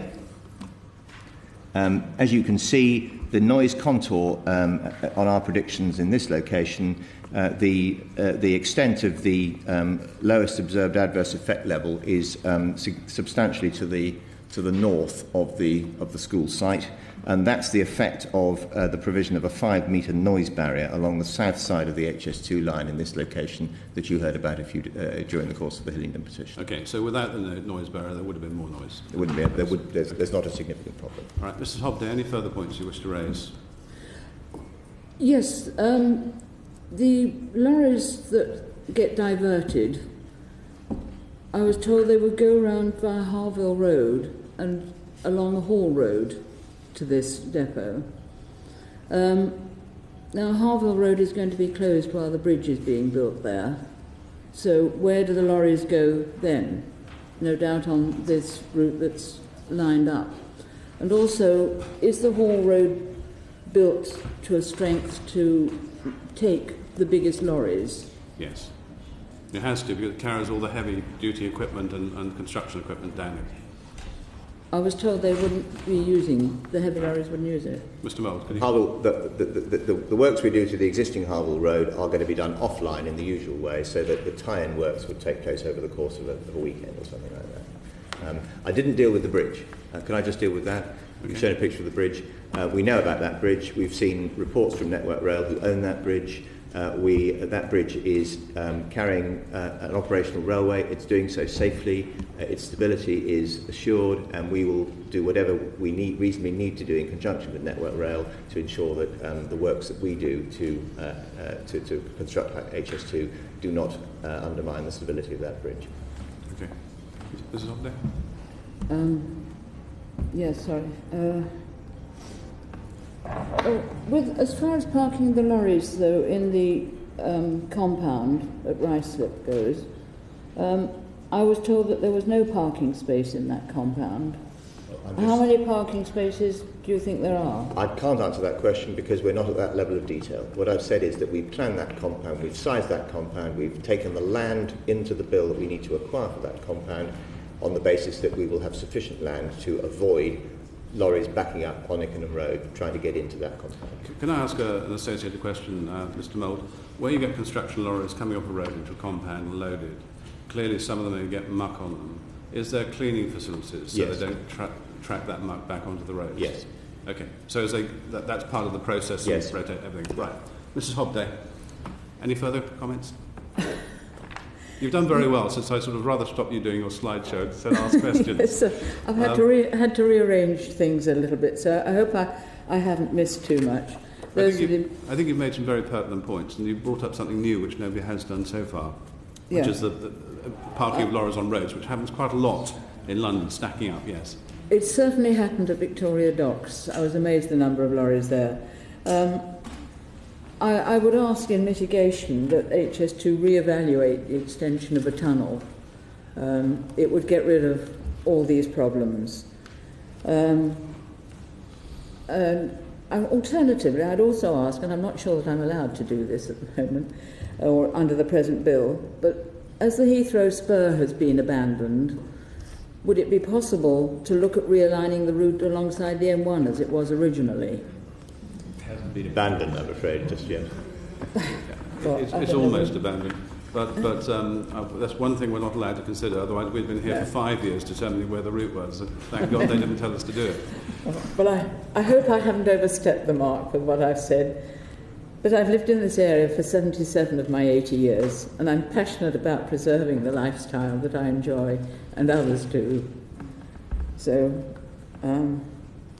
I could ask also that if there are other alterations to the construction plan, we have the opportunity to come back on this. Certainly, in your case, because I've hurried you and rushed you and bullied you slightly from the chair, if there's any issue which you have missed, which you'd like me to ask Mr. Mole, tell the clerk and I'll ask further questions. Okay, thank you very much. All right, thank you very much. It's been a pleasure to have you, and thank you very much for keeping to time. And we're now going to just finish before 1 o'clock. It's been an interesting morning. I think we've learnt a lot, and there's a lot of questions we also have to ask of HS2 in the future. Thank you very much indeed. Order, order.